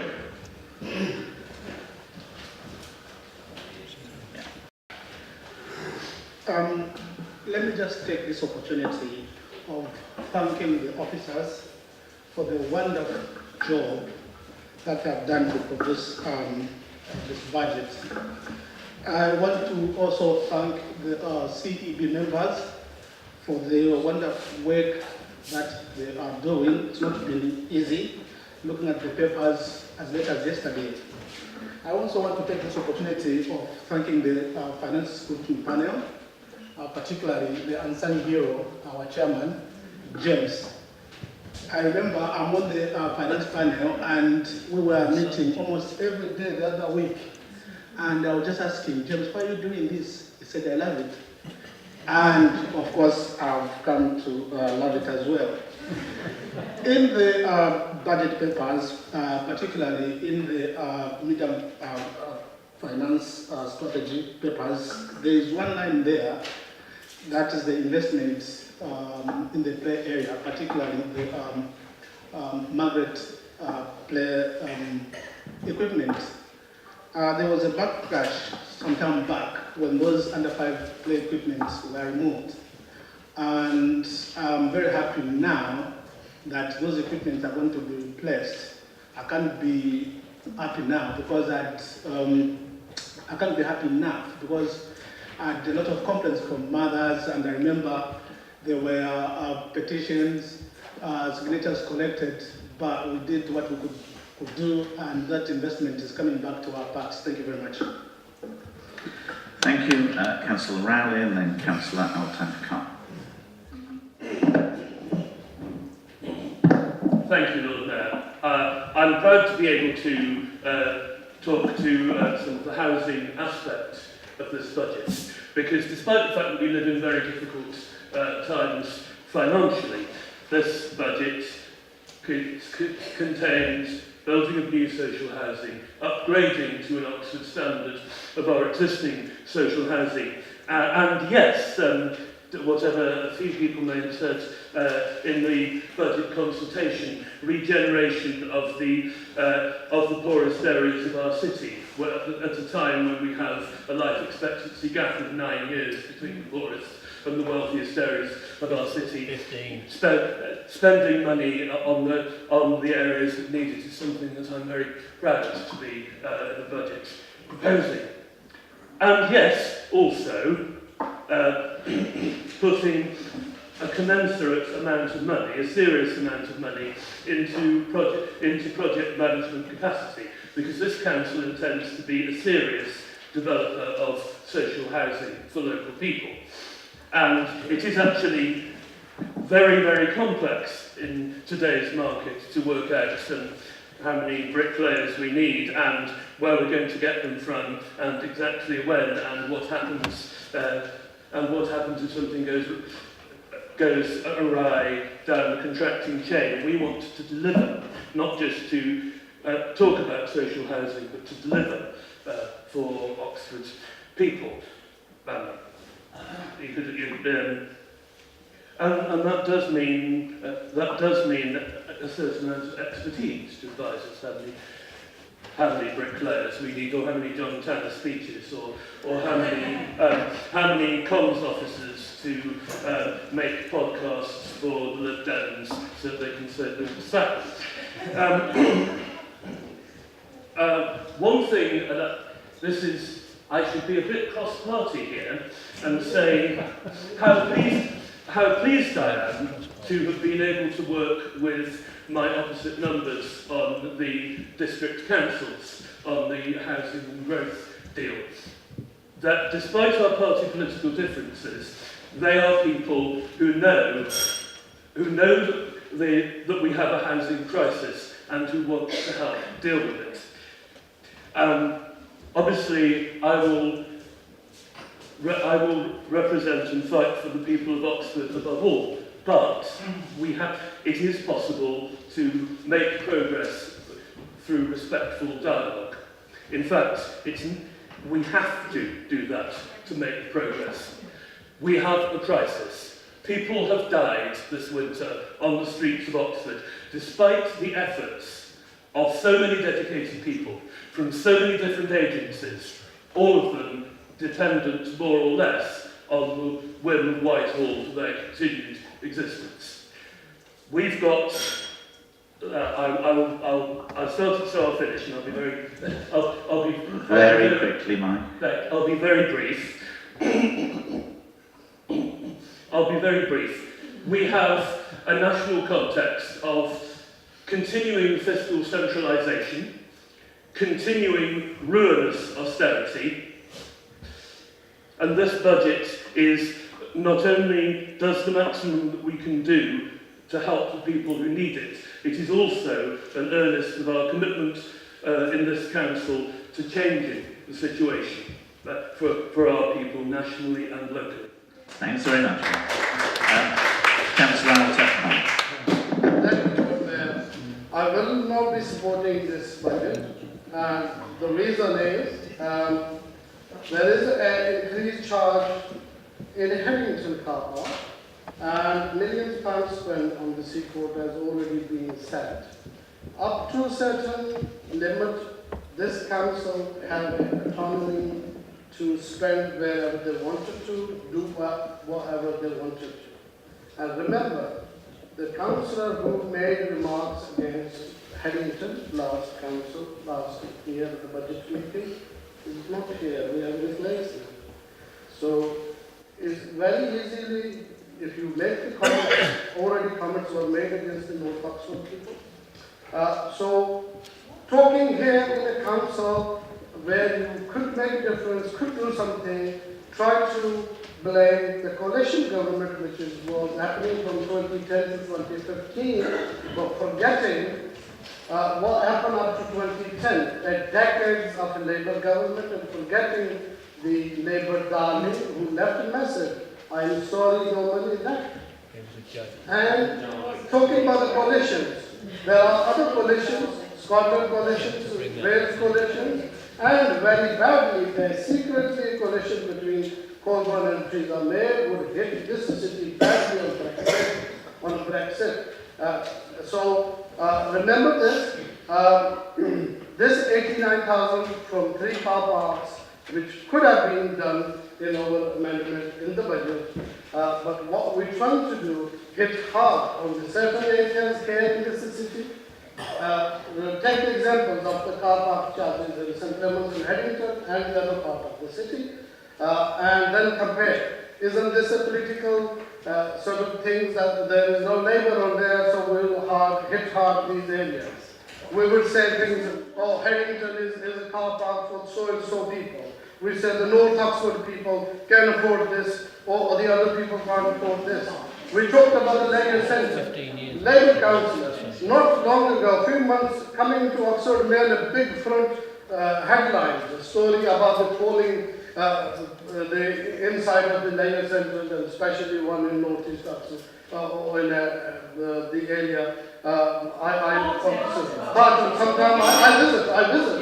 Yes, I visit. I do visit, and I do see all the falling plasters and things, which I am sure you will respond, or has got nothing to do with you. But this is, well, the point here is to make that there are certain things this council could have done or can do, they don't want to do, they try to show the power that they are just trying to put into everything on coalition, forgetting about their own record up to 2010. And where I could go with a long list of your record, how you have left the country, which is still not survived. Thank you. Thank you. Right, we have 12 more speakers, and I think we've got 30 minutes left on this. 57 minutes, okay. Even so, keep it short, please. Councillor Wade. I will be supporting this budget this evening. There are things in the budget that we welcome, and some about which we have concerns, some of which we would have been able to undo with our own carefully costed budget proposals. We share the administration's commitment to the council tax reduction scheme, promotion of the Oxford Living Wage, the accessibility app and efforts to reduce homelessness, though with our Green colleagues, in particular David Thomas, whose passionate advocacy of the homeless I miss. We have pioneered a better approach to SWEP, housing and other factors. We join the administration in welcoming the end of the restriction on borrowing against the HRA and look forward to council being kept better informed about how this will be used. We need to hear that. We are seriously concerned about car parking in the centre of our city, thinking down by 0.7 million per year, directly linked to the administration's ill-judged decision to hand control over car parking charges at Westgate to the centre management. Who made that decision? It's madness in any terms. The administration has been unclear whether it is seeking to maximise revenue from its car parks or use them to discourage car use, and has ended up achieving neither. The proposal of water fountains is a nice idea, but frankly it's a bit Victorian. And much as I love Victorian things, I think this one has had its day. There's an excellent campaign at the moment to promote shops and cafes offering free water. And this is an approach that we should be supporting. Another half-baked project is the proposal for a creche at the Ferry Leisure Centre. We're not opposed to mothers and babies, obviously not. That would not be sensible in any terms. But we understand that neither the Ferry Centre nor NOAA can offer the space or the expertise for this. We have that on good authority. This proposal is nowhere near the stage where it can be allocated a budget, just as the much larger sums for East Oxford and elsewhere are not yet even at the feasibility stage. Councillor Turner said earlier this evening, and I wrote it down, I thought it was rather good. Inclusion in the capital programme has to be the final step, not the first step. And I think that applies to the creche and various other projects that we've got on the budget tonight. We think removing the grant to experience Oxfordshire is the wrong call at a time when the challenges and opportunities around tourism are growing, with significant impacts in a number of areas of our life. We could have great problems in Oxford if we don't sort out the tourist problem that we've got here. Finally, the covering report, which I haven't had time to go into, goes into detail about the still unknown effect of the biggest challenge to the economy of our city and country, Brexit. It's bullet point 1 in the risk register at paragraph 68. Lord Mayor, councillors from the administration group opposite are here as representatives of the party led by Jeremy Corbyn. It's not too late for you to stand up and be counted. The people of Oxford want to know where you stand, even though we don't yet know what Jeremy Corbyn and his cabinet stand. Thank you. Thank you. We now move on to Councillor Louise Upton and then Councillor Kennedy. Thank you, Lord Mayor. So, as the Council's champion for cycling, I'm delighted that we have committed about $250,000 over the next 4 years to improving our cycling infrastructure. First of all, I think it's worth noting that we are not the transport authority. So the fact that we're putting any money at all into cycling is a small miracle in today's financial climate.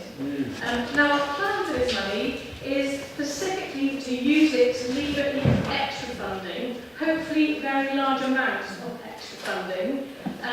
We note that Cambridge, for example, has managed to get something in the order of £100 million from their city deal. And this was for cycling infrastructure particularly. And this was partly because they had a set of detailed plans, Cambridge Greenway as they're called, setting out where they would put cycling routes, mainly off-road routes, coming into the city from outlying villages. So we hope that we might be able to do something similar here to achieve at least some of the £150 million that Andrew Gilligan's recent report to the National Infrastructure Commission recommended that we get. So some of the money we may commit to producing a similar blueprints for radio routes coming into Oxford, but this money will also allow us to take advantage of opportunities that we currently often miss when the government announces funding pots with very short deadlines that require match funding. We will now be able to apply for these because we'll have some money ready to go. And when the county council, for example, gets this kind of funding, we may be able to put in a contribution from us, which will allow us to have a seat at the table when decisions are made about how this money is spent. And I know cycling can seem a bit niche, but I also have a portfolio of Healthy Oxford, and we have a crisis of physical inactivity in this country, and certainly as much in Oxford as anywhere else.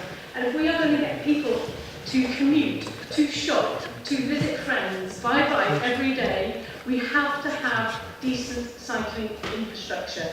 And this is for their health as much as for anybody else in the city who has to breathe the air that people moving about in cars pollutes.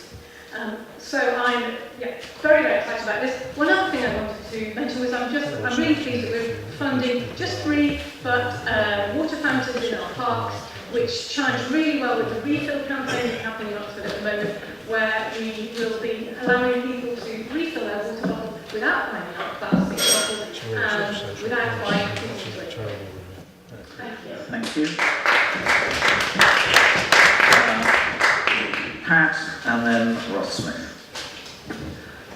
Against the Lord Mayor, against the background of cuts, I'm really pleased that money's been allocated to rebuild Bullingdon Community Centre, and that's been very popular with the local community. This centre has been serving the area since 1948, unfortunately in the same building, which is falling down, and continues to bring together people of all ages in an area, in this particular area. A wide variety of groups use the centre regularly, including play groups and martial arts groups, Bullingdon youth mixed football teams as well. There's also a craft break and fix-it group, which are popular with older people. The longest serving people using the centre, the 7 o'clock club, have been meeting there for over 50 years, and this is for people with a range of learning disabilities. Perhaps the most surprising users of the play area are a group of 25 mainly Eastern European men who regularly train on Saturday mornings for ice hockey. The trustees are already meeting with officials to discuss plans for the new centre. They're clearly keen to retain their current users and to encourage new users to use the centre. And I'm also pleased to know that there's continued support for community centres in other areas of the city. Thank you. Councillor Ross Smith and then Craig. Thank you, Lord Mayor. I'd like to just follow on with remarks about the Bullingdon Community Centre. I too am pleased to see that as a budget line, but I do hope that it's going to be a carbon neutral building that is actually put up in its place, and that it is as green as possible. We have had other new buildings, community buildings put up. In fact, we had one put up in the quarry, which, as we know from questions that I asked last council meeting, have cost well in excess of £1 million. And we also lost a very, very vital under-fives play equipment. My fellow ward councillors got up and said, yes, it's great there's some money in the budget, but if you'd spoken to the parks officers, you would know that that amount is not nearly enough to replace what we have lost there.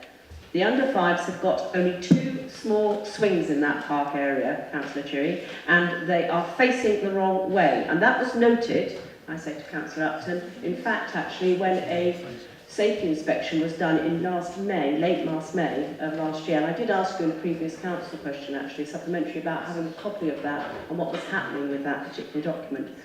I'm very sorry that you actually voted against the extra 20 grand that we put into our budget, capital budget, to spend on the Margaret Road project, bringing it up to a much better, more realistic amount, an amount that the council officers have said would be the best amount to actually get the proper player equipment back in set, and the area made as large as possible.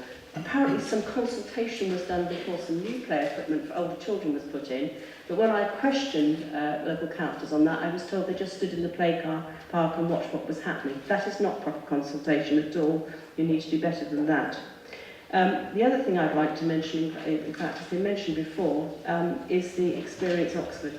I still want to see that rethought out by the ruling group, and I'd like you to do that. Thank you. Craig? Thank you. I mean, there's much to support in this budget. You know, the Oxford model is something Greens have been very supportive of, and I'm been long enough in the council to actually believe I was part of it, whether or not that's true. I do remember saying many times, you know, from Scrutiny or Finance, that we needed to be more like a social enterprise because, you know, you could see the writing on the wall with government spending. And I think that's what's happened. We've become a social enterprise. You know, we've now got revenue support grant disappearing to zero. Tragic as that is, we've managed to maintain services despite that. And that's credit to the officers and credit to this long history, the Oxford model, which, you know, didn't start yesterday. It started many years ago.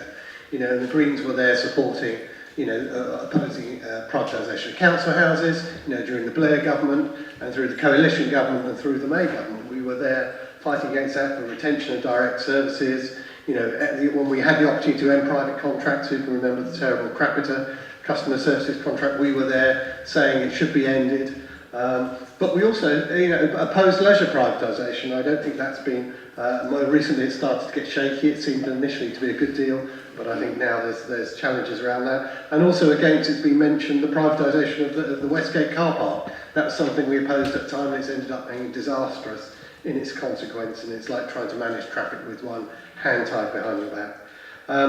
But as I say, there's much we support the council tax exemption scheme, the cycling that's been mentioned, and Floyd Road.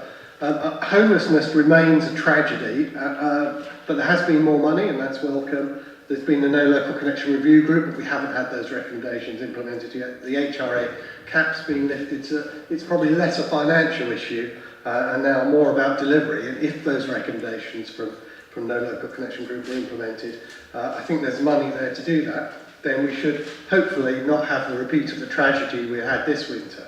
And of course, this should have happened earlier. We were promised winter-long accommodation this year. It hasn't happened. It's now promised for next year. And as I say, it's more about delivery now and less about budgeting.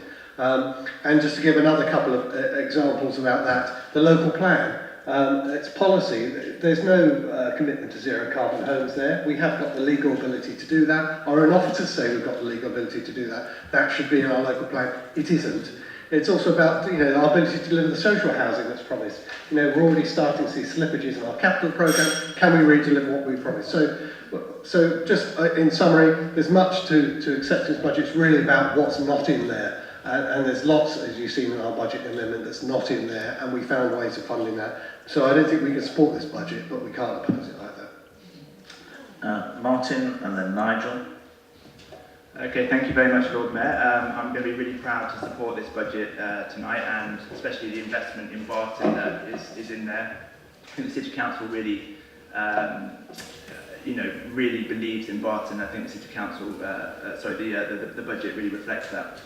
I also wanted to talk about what Craig's brought up and what Ed really themed his address on, which is the Oxford model. Obviously, insourcing, community wealth building, a very good record on local procurement. And one particular thing I wanted to highlight, which is a very key part of the Oxford model, I think, is the Oxford living wage, which is here in this budget and really sort of secured by this budget. So Oxford is one of the only city councils, I think the only city council to have its own living wage rate, which I think we have cross-party support on because we all recognise how vital it is that in this very expensive city people are paid above what the real living wage is in the rest of the country.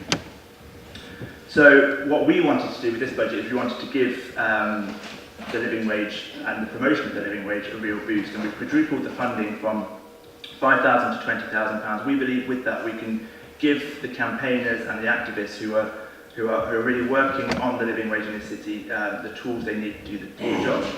Some examples of the things we're working on is an accreditation system for the Oxford living wage. So, businesses can actually accredit to our own specific living wage, and that this can be visible so people will know about that. We're also working on a real sort of identity of its own for the Oxford living wage, and make sure that people in the city really know about it and care about it. We're investing in training sessions so activists can find out how they can campaign effectively in their workplace, providing lots of information for employers on the benefits. And we're also set aside some funding in this budget for an officer position if we can get matched funding from elsewhere. So to get the Oxford living wage, we need a citywide movement, and I think our budget backs that and backs the vision. It gives the campaigners, the activists, the coalition that we need to build of unionists and faith groups, it gives them the tools that they need. And every pound that's going into the Oxford living wage is a really good investment in Oxford. So I think that 2020 will be the year of the Oxford living wage, and wherever it started, I think it will also be the year of the Oxford model too. So I really commend this budget to the Chamber. Thank you. Thank you. Nigel, then Tom. Thank you very much, Lord Mayor. I also applaud this budget and I'm proud of it. I'm proud of it because in an age of anxiety and concern, it is on the side of modernity and enlightenment. It's about significant improvements in the quality of life of our citizens, especially some of the most vulnerable, something we've been trying and continue to do for many years. My eyes are drawn to the major capital programme.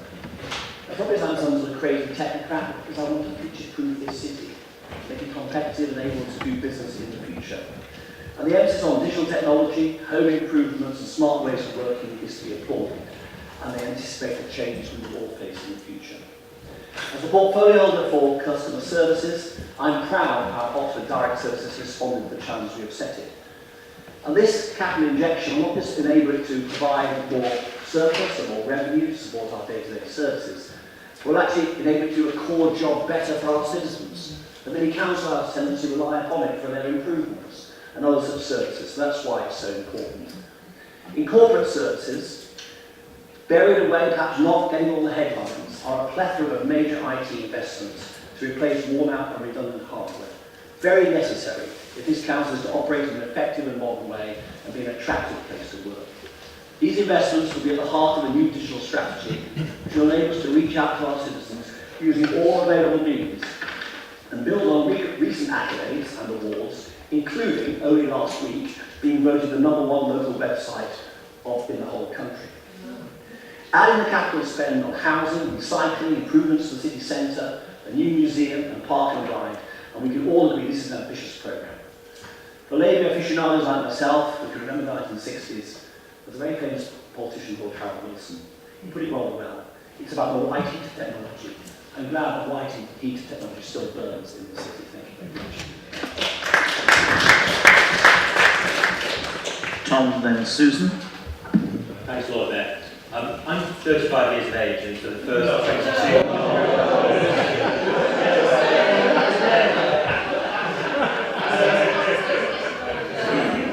I'm 35 years of age, and for the first 22 years of my life, I grew up and I lived on council estates.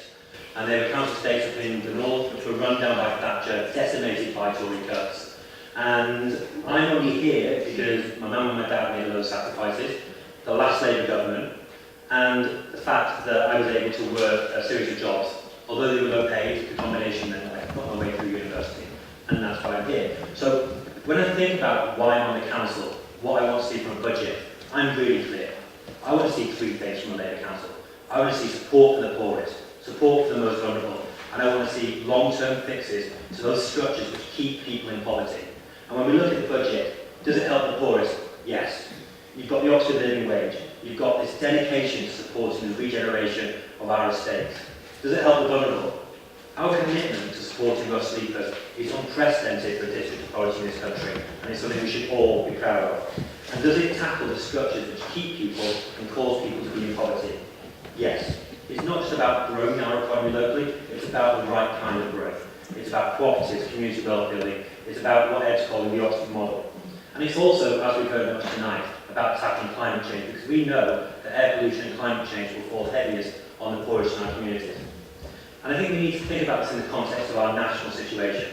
Since 2010, we've seen 60p out of every pound spent by the last Labour government cut.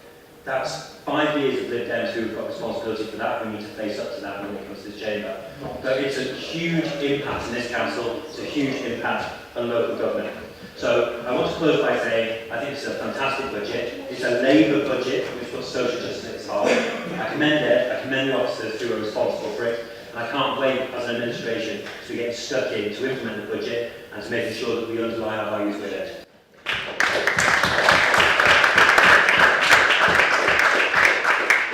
Seven more speakers. Susan, then Linda. I won't be announcing my age at the start of the speech.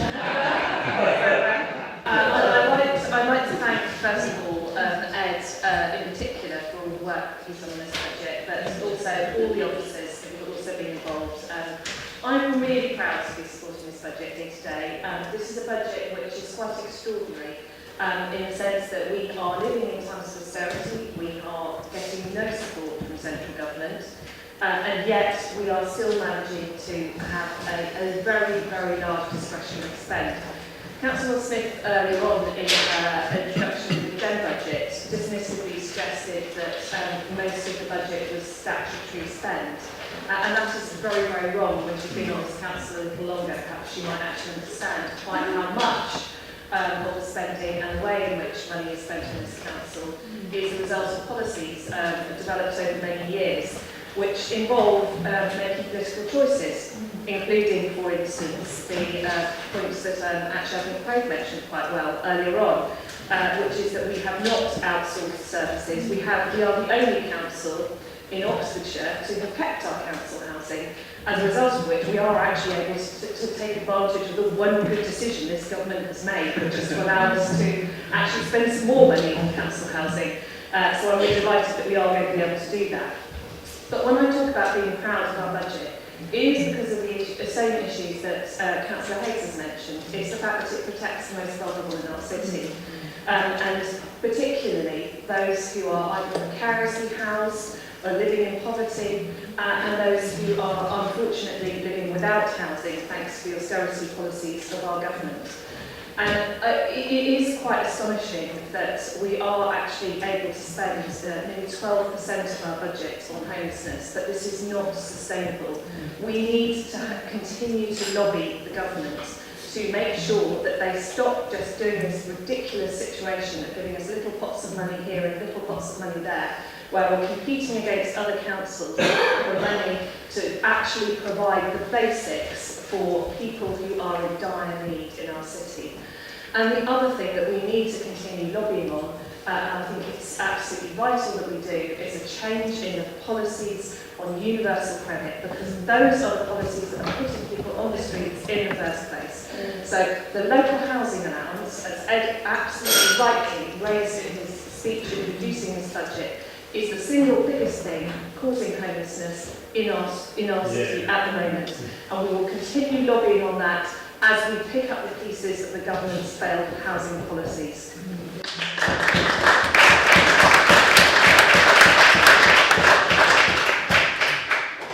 Linda, then Alex.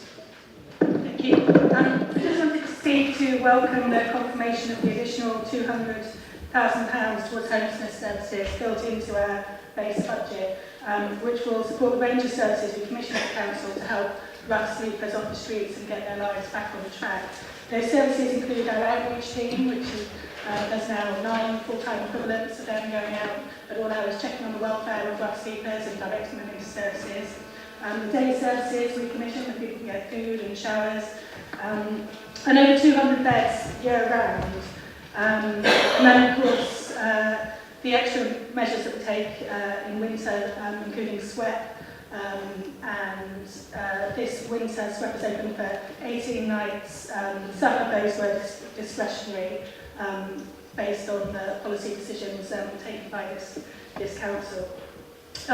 So we do a lot already, but this council, this Labour group wants to do more. And our consultation showed that the people of Oxford want to do more as well. And unfortunately, we'll have to carry on doing more for as long as we've got this wretched Conservative government. because the crisis in homelessness nationwide shows no signs of abating. And it's down to the ideologically driven decisions of this government to do with austerity, cuts to benefits, and cuts to the services which we need to help people come off the streets, including mental health services, drug and alcohol rehab, and of course the cuts made by the County Council don't help either, again, which are part of the austerity agenda that's being pushed through from central government. The £300 million worth of cuts made by the County Council since 2010 having an impact. But despite that, we are determined, this Labour group, to work towards our ambition of no one having to sleep rough on the streets of Oxford. And so as well as that increase in our base budget, we've also got money in there to turn the former job centre in Floyd's Road into a winter night shelter, which will provide up to 60 bed spaces for people to come in off the street throughout next winter. So that's just one reason that I'm proud to support this budget. There's lots of others. There's money in there to support Blackbird East District Centre regeneration. There's the pop-up childcare at Ferry Centre, which I think is a more accurate way of describing it, actually, than a creche, just to allay some of your concerns about where we're going to go. And there's free access to our leisure centres for clients in the adult homeless pathway as well. And of course, all our work to prevent homelessness in the first place and stop people ending up rough sleeping at all.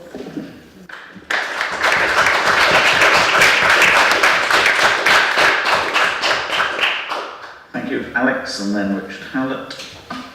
Thank you very much, Lord Mayor. The advantage of coming near the end of this is that I can respond to some of the claims made earlier. Before we had our break, I referred to the love-in which Craig and I had all those years ago on Valentine's Day, and how I was giving him the benefit of the doubt about the policy on the St Clement's car park. So I'm a little sad that he's claimed with great flourish and great convincingness that the local plan does not contain anything about zero carbon. And I thought to myself, Craig said it, so it's probably true, because he knows what he's talking about. But fortunately, I had time to go and look, and he's wrong. Because in policy RE1, you will find the requirement for zero carbon homes. You may disagree about the date after which it's required, which is after some years in the local plan period. But to say that it's not there is, I'm afraid, an error on your part, and it's graceful of you to admit as such. I was confused by Councillor Altaf Khan's passionate denunciation of car park charge increases, and again I thought, well, he speaks with such firmness that it must be true. And I don't remember putting any car park charges in, but maybe I did, because they're clearly there, and that's why he's opposed them. So I went and looked.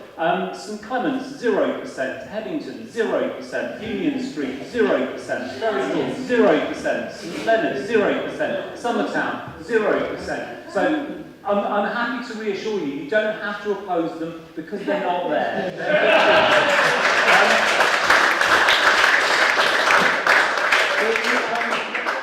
The penultimate point I wanted to make, Councillor Ross-Smith is quite right to emphasise the importance of consultation, and she's absolutely right to do that, and it's good to be held to account for that. That's why I don't understand why she's so keen to cut the people who do the consultation.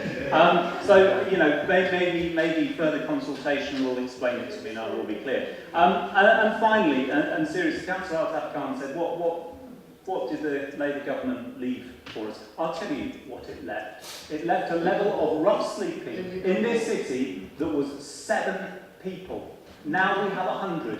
That is a direct consequence of the policies that you and your party have pursued and which have been continued and made worse by the Tories. And you need to own up to that.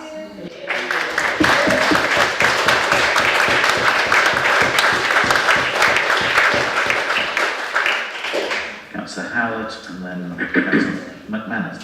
Thank you. Yeah, much that other people have said, that I'm also that makes me very pleased to be supporting this budget. I want to pick up also on the question of homelessness. and particularly welcome the plan for the extension of capacity at Floyd's Row. I do so as a councillor along with Alex Hollingsworth, representing a ward in the city centre where we see rough sleeping most acutely, also as a councillor who holds a surgery once a month at the Gatehouse for homeless residents in the city. So, you know, I hear month in, month out about how stretched our services are. So it's incredibly welcome to hear that extension of support there. And I also want to say something about how that came about. I think it's a brilliant example of our democratic mass membership Labour Party at its best. We heard from our local Labour members huge support for extension of support for rough sleepers in the city. That desire from our members was kind of met with the experience and expertise of councillors, I think, then to bring about this proposal. So, you know, I really applaud kind of the policy that we've got here and also the process, the way it came about.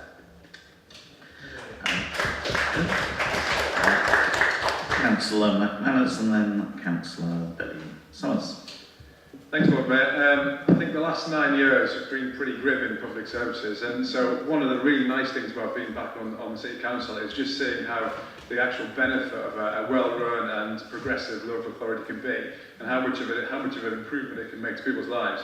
And I was struck by the figures at the front of the Scrutiny report on the budget, which showed that there's been a 49% in cut in government funding to local authorities since 2010, which, you know, I knew about, but it's pretty shocking when you see it in black and white. So it is pretty impressive to see a local authority that's been able to actually invest in services, particularly as we've discussed, for the most vulnerable and for people in housing need. So I'd just like to highlight a few things which just drew my attention. And I think what's interesting is we tend to focus on some of the marginal things, but as I think I said before, we tend to lose a lot of the detail in it because there's so much in there. So instead of actually what a lot of local authorities doing is selling off council houses, we're actually buying council houses. We're actually investing in our council properties. So I was struck that we're putting £120,000 into communal areas, which I know people in my ward will benefit from. And these aren't people who tend to respond to consultations or turn to meetings, but they're people who are definitely in need and who will benefit from this. I was also quite struck by, I hadn't realised this, how few local authorities still have the council tax rebate. And I think we have to remember that is money that's going directly back into the most needy and most vulnerable people in our city. So I think we should be all very proud of the fact that we're able to continue that. And as said, I think the fact that we're investing more rather than less in homelessness services is very impressive. We shouldn't have to, but I think we should all be very proud of the fact that we're doing that. So in summary, I think given the overall state of the government and public services, the fact that we've had such a difficult environment, yet we're able to do all these impressive things, is something we should be proud of. So we're proud to support this budget.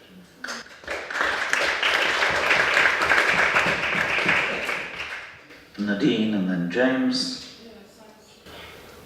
Thanks, Lord Mayor. I'm supporting this budget because I welcome the continued funding for homelessness and rough sleepers, the drive to push for an Oxford living wage for all our residents, and I'm looking forward to embed climate emergency in every decision we make here. All these issues are social issues, really, and cut across party. James and then Hosni. Thank you. I want to come back to a couple of points that people have made already. Nigel emphasised the sizable capital programme we have, as has Ed, and then our leader, Susan, explained how we are relying on all kinds of one-off bids to government for support for vital services. If I look at our budget process, we are tending to discuss here often quite small amounts. We have a massive budget, and the biggest single item, that we don't have control over many of them, but one of them that we do have some control over is the capital programme. We have a very ambitious capital programme, and as I mentioned, as is acknowledged, we have slippage in it. We've had slippage year after year. What we would like to do, if I had one wish, is that we have less slippage. It means they won't overrun so much, we will deliver things earlier and on time, and we will get the benefit financially and also in terms of having more capital for housing and so on available. I find it incredible that the Lib Dems proposal had been to take away 2 of the 5 officers that were specifically to come and help us reduce this slippage. So I hope that we obviously support this budget. And I was going to make one correction. People have been mentioning left, right, centre about the Westgate and car parking. I think Ed can clarify the actual numbers, the precise sums. But we have a deal when the Westgate Centre was being built where we get revenue. It was agreed, negotiated ahead of time, but the revenues that we get from Westgate, it's not a free good, we get money from this and it was assessed, and that is what we get back for the car parking there. Thank you. Osney, and then Councillor Harris. I guess I got involved in politics because I did feel like we did have a need for better listening and more compassion in politics, and I still really strongly believe that. And looking at this budget, I do feel that it is a listening and compassionate budget at the heart of it, and that's why I'm proud of it. As our colleagues have mentioned, the response to the homelessness services has been through listening, and I really am excited about looking forward to this when we do the Blackbird Bees regeneration, which is coming up, because I think that is absolutely key. Our colleagues across the benches are telling us not to blame them for national government strategy, but sadly I'm going to mention one more, which is the Andrew Lansley 2012 Act, which is the single most hated piece of legislation which has really torn apart our NHS. And it is still continuing to cause suffering, and it has worsened services, and it is hated by, I will tell you, all doctors, irrespective of which government they vote for, and by all medical staff, because it has really introduced competition where it's meaningless. So I really would love to see our county colleagues, well, they're not our colleagues actually, the Conservatives in county, really look at stopping outsourcing of health and social care services. Because that is what we've done here, and it has been hugely successful, and that's what they need to look at, to bring services back in-house. Thank you.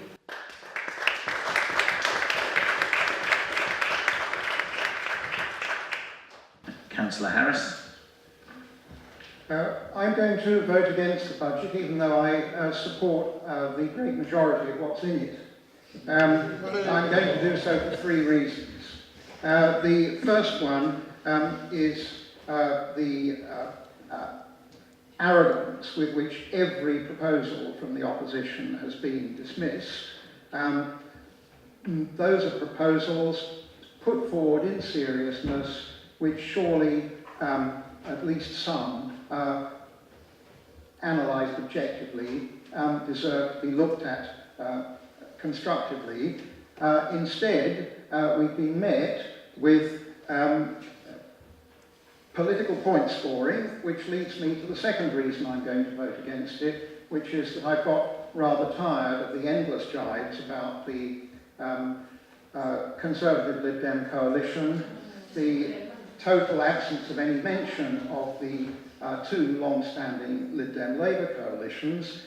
I believe that the Lib Dems were right in those circumstances to go into that coalition. If they had not done so, in my view, there would have been a majority Conservative government much sooner than in 2015. The blame, primarily, for the coalition happening rests on Gordon Brown, who would not negotiate with us.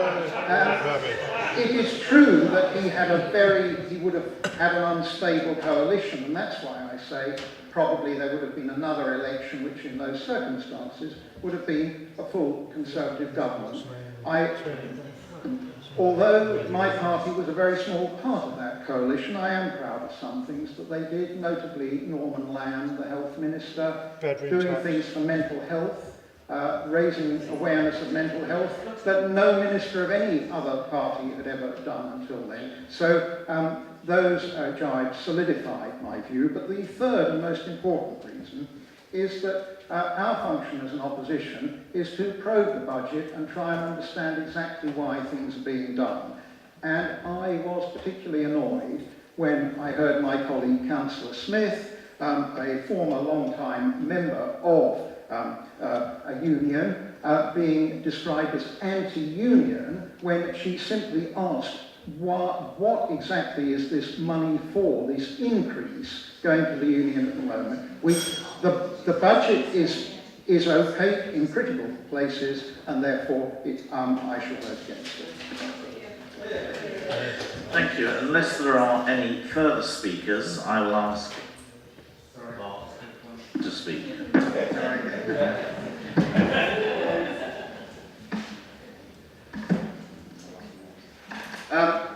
Again, I would like to thank Ed. Year after year he delivers on his speech and he keeps to his word. Again, we're making a difference to the residents of Oxford. I'd like to thank Nigel and his staff, and actually all the staff that are involved as well, who are under immense pressure when we have to find these cuts as well. I'd like to thank the staff who've been working on Barton as well, having some families there as well.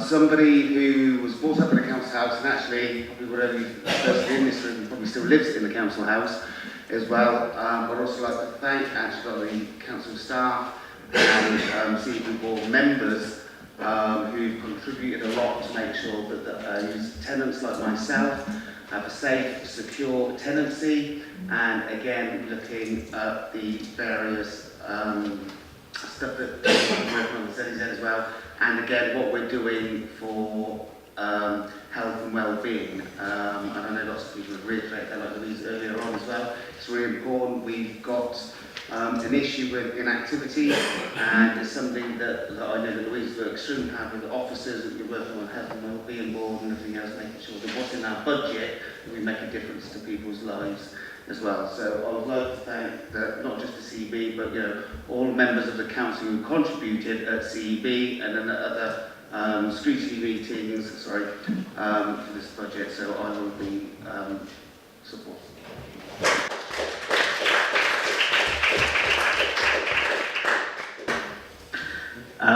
Councillor Turner, to sum up. Thanks very much, Lord Mayor. It's one of the most greatest number of contributions I can remember in a budget debate. And amongst the themes coming through from the many excellent contributions, I think one was about pride. And I don't think that was just sort of flowery language. I think it's genuine because people are giving of their time, and people are motivated, actually whichever political party you belong to make a real difference to the people we serve, the people we represent, whether in our wards or beyond that, and also to address some of the injustices which are becoming plainer to us by the day. And I think whichever side you sit on, it was good to hear from the opposition they agree with a lot of what's in the budget, although the logic of that would say maybe think about voting for it, that we are doing a lot of things in a tangible way to really, really make a difference. And so I think we can really stand behind that. If I may, just a couple of points which I wanted to respond to. One is a couple of the opposition speeches referred to Experience Oxfordshire. At the end of the day, there are always going to be difficult choices in budgets, and those choices get harder at a time when the available funds we have contract. In an ideal world, we wouldn't be reducing the budget of Experience Oxfordshire. We'd be working with them on the basis of the same level of investment to change their offer. Clearly the whole way that tourism works is very different. When I was a kid, we used to go to the tourist information office, they give us a map, they book our hotels, that sort of thing. I think has moved on. But we would probably retain the same level of funding. Unfortunately, there are areas which we think we really do need to prioritise, and Linda Smith and other speakers referred to them, particularly around rough sleep and homelessness, and you can't carry on doing everything. It's one of those areas where we have had to take a difficult choice. The other was just around Westgate and car park, and we keep hearing how we've surrendered control of the Westgate. Just to be clear, what we've actually done is twofold. First of all, we have got a regular income payment from that car park, which, if you like, is as well insurance. It de-risks our portfolio compared to being reliant on volatile charges, to the tune, Nigel Kennedy reminds me, of about £2.5 million a year. We haven't done that deal. Instead, what we would have had was the volatility of car park income, and we'd have had an albatross around our necks in the form of the existing Westgate car park, which would have needed several £1 million spent on it in order to make it serviceable or probable demolition. And that would have been money which we then would have lost out on. With all that, Lord Mayor, I think it's been a good discussion. We picked up some good ideas for future years, which I think we will try and address in the positive spirit we talked about earlier. And I also think by voting this through tonight, we'll have a positive impact on our city now. So with that, thanks to the officers, thanks to yourself for leading the meeting so well, and I hope we can support this.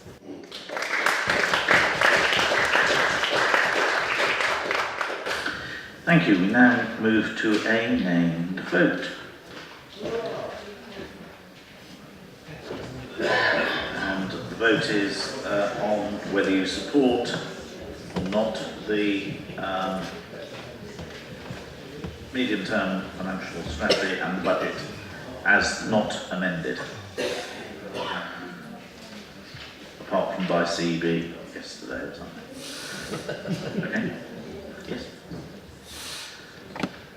So I'll go around in the same order as previously, and I'll start with Councillor Cook.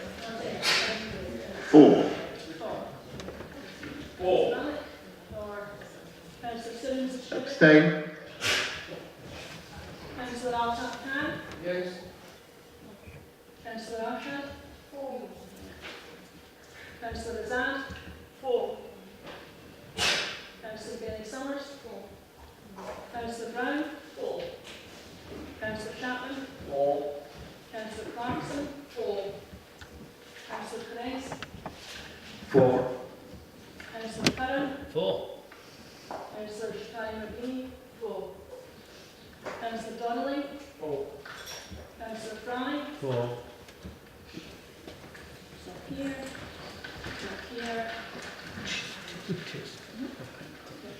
Councillor Gotch.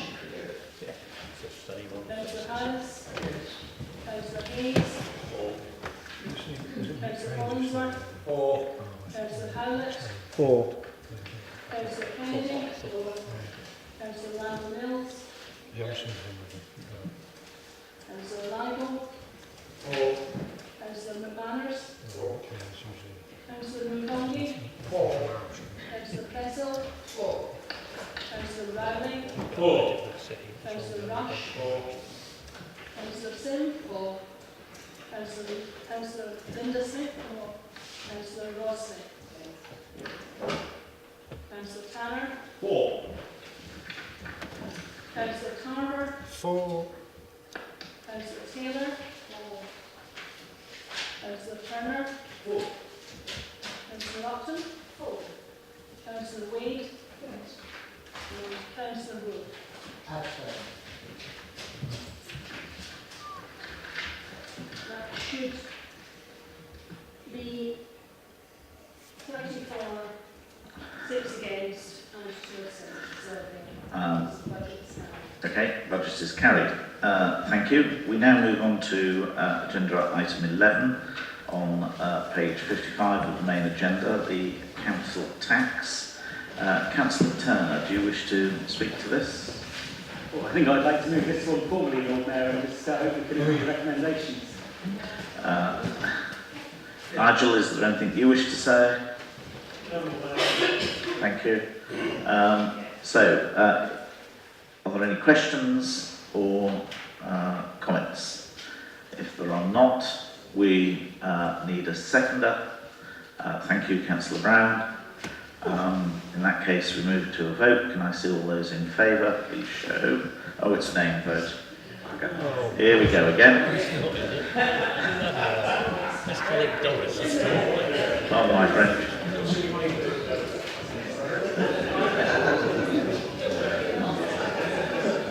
All those in favour of a name vote?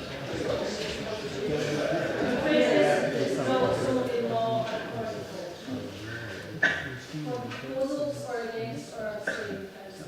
Oh, let me think. Four. Councillor Simmons. Four. Councillor Al-Khan. Four. Councillor Arshad. Four. Councillor Azad. Four. Councillor Bailey Summers. That's skipped out. Councillor Brown. Four. Councillor Chapman. Four. Councillor Clarkson. Four. Councillor Perez. Four.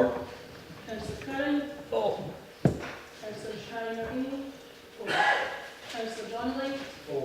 Councillor Fry. Four.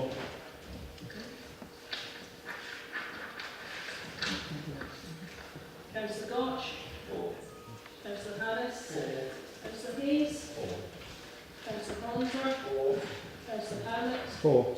Councillor Kennedy. 4. Councillor Randall Mills. 4. Councillor Nigel. 4. Councillor McManus. 4. Councillor Mukongi. 4. Councillor Tressel. 4. Councillor Rowley. 4. Councillor Rush. 4. Councillor Singh. 4. Councillor Lindersmith. 4. Councillor Goldsmith. 4. Councillor Tanner. 4. Councillor Tarver. 4. Councillor Taylor. 4. Councillor Turner. 4. Councillor Upton. 4. Councillor Wade. 4. And Councillor Moore. 4. Is everybody in agreement? Thank you. Consensus vote breaks out. Agenda item 12, page 73 on the agenda is the Treasury Management Strategy. Councillor Turner.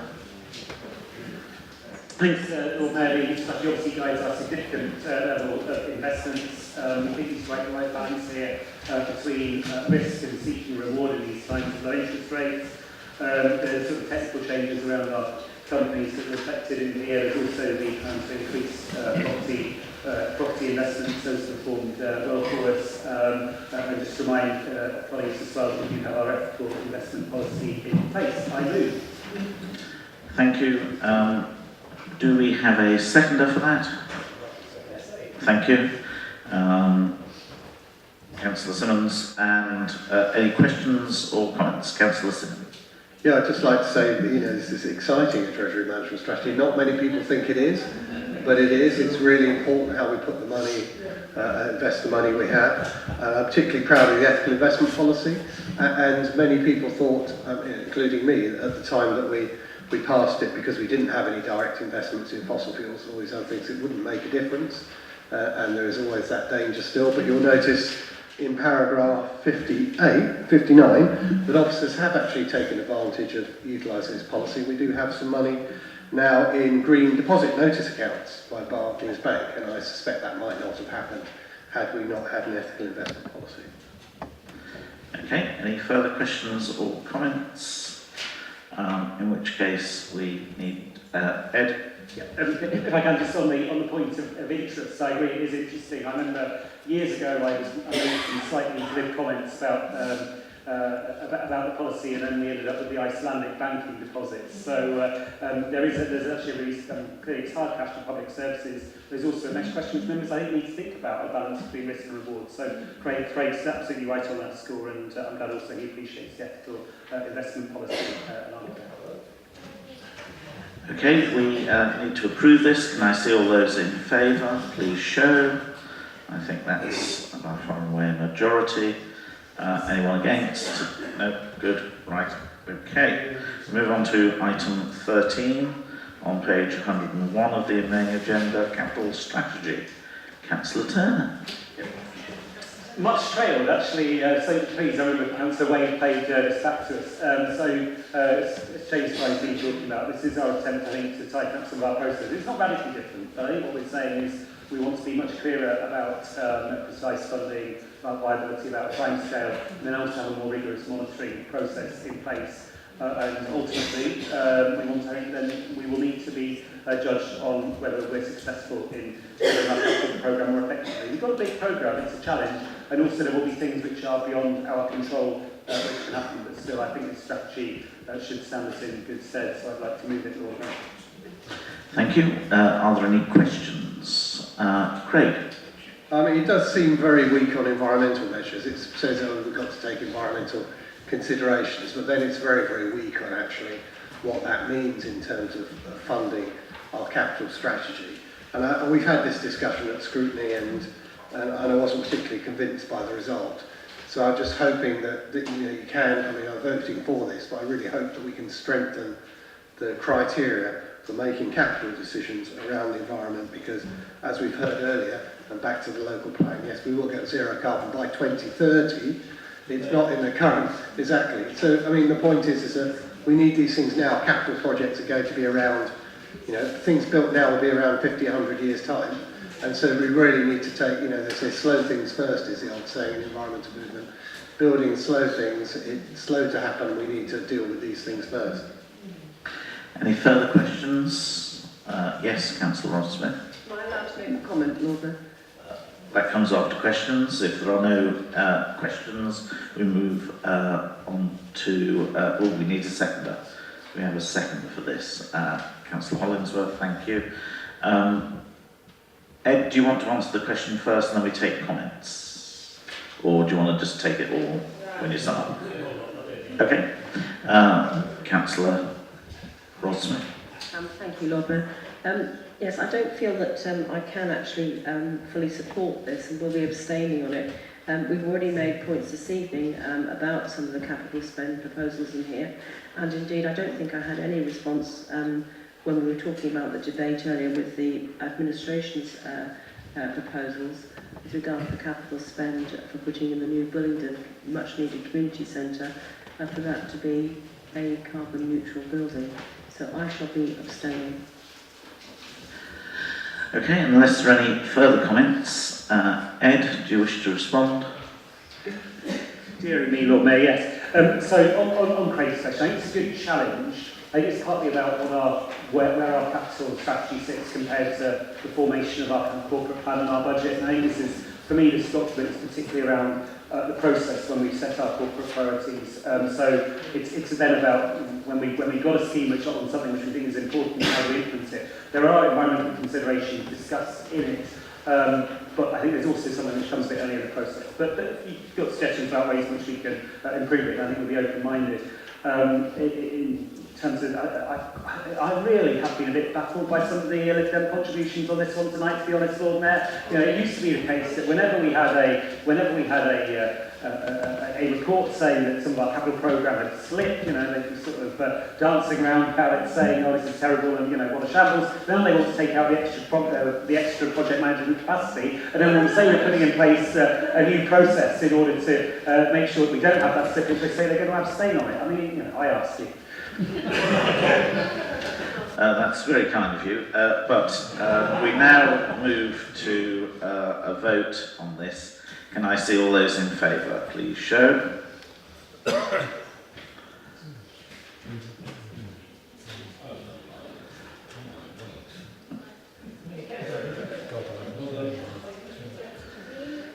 And those against and abstentions.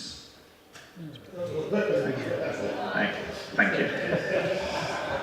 We now move on to item 14, page 141 in the main agenda, Community Governance, Headington. Councillor Brown. It's okay. Note to me about the report. So thank you very much, Nita. Well, very fortunately, the Liberal Democrat budget wasn't passed earlier, so we will actually potentially have some people left from a non-decimated communications team to help us with this. This is largely a technical report in the sense that we have an obligation to do a consultation once it is asked for, that this is setting out the kind of governance arrangements for so doing. Now, the note that Anita has handed me suggests that there is a date incorrect in the report. So it says on it that the council meeting is in September 2019 when it should say October 2019. Is that right? So where am I looking for this change? It's in the appendix 1, page 145, in the paragraph that says who carries out the review. Yes, got you. Thank you. I couldn't see it in the main report. I didn't realise it's in the appendix. So in moving this report, can I draw your attention to the paragraph which is entitled Who Carries Out the Review, which is on page 145, it's in appendix 1, and it should read October 29 rather than September 29. Sorry, 2019, I beg your pardon. But I don't think there's anything more that I can say at this point other than I recommend this to Council. Okay, we'll do questions first. I've seen, is it Ros? Do you have a question? Or Ros, do you have a question? No? Altaf, do you have a question? And Craig, do you have a question? Yes, on page 148 it says how to submit your views. You can submit your views by going to TBC. So I'm wondering if that should be completed at this stage. Apparently there's a website called TBC, but anyway. More about that later. Good. We'll perhaps do that in the summing up. Comments? Oh, sorry, questions? No, a comment. Comments, okay. Councillor Ross Smith. My colleague was first, but never mind. It was very good to hear from Patrick Coulter this evening talking to this. He chairs a group called Headington Action, and this has representations from residents throughout the area and has all the councillors on that as well too. There's been a lot of work in Headington and the Headington surrounding area to bring this to fruition, and I'm very pleased that this council's recommendation is to go out to consult. It mentions a pamphlet being drawn up during February 2019, which is now, in fact, we're nearly halfway through the month, but I don't think that I've heard anything or seen any drafting at all of that yet, and I think it would be good, Lord Mayor, if all the local councillors could actually see that. I'm not just talking about the Headington councillors, I'm talking about the Quarry Risinghurst councillors and the Headington Hill Northway councillors, and indeed the Barton councillors, because at the moment it includes a part of your wards as well too. So I think it would be... I'm just going to get on. Gee, honestly, jump down my throat, why don't you? Yes. So to include all the councillors, Lord Mayor, including the Churchill ward as well too. That is both city and county. I think it would be useful to see a draft of the pamphlet if possible. Councillor Altaf Khan. Lord Mayor, thank you very much. As the leader said, we have to do this legally. I welcome this. It was part of the neighbourhood plan, which we all as a local councillor supported, and the public speaker today, Patrick Coulter, saying we have good councillors for Headington, and city and county, where I would mention that my previous ward colleague, Councillor Ruth Wilkinson, who was from the start till the neighbourhood action plan was adopted, on the board and done a lot of work with Patrick and other local residents. So it was a first neighbourhood plan which was adopted by the city, and a recommendation came from there to have a community council.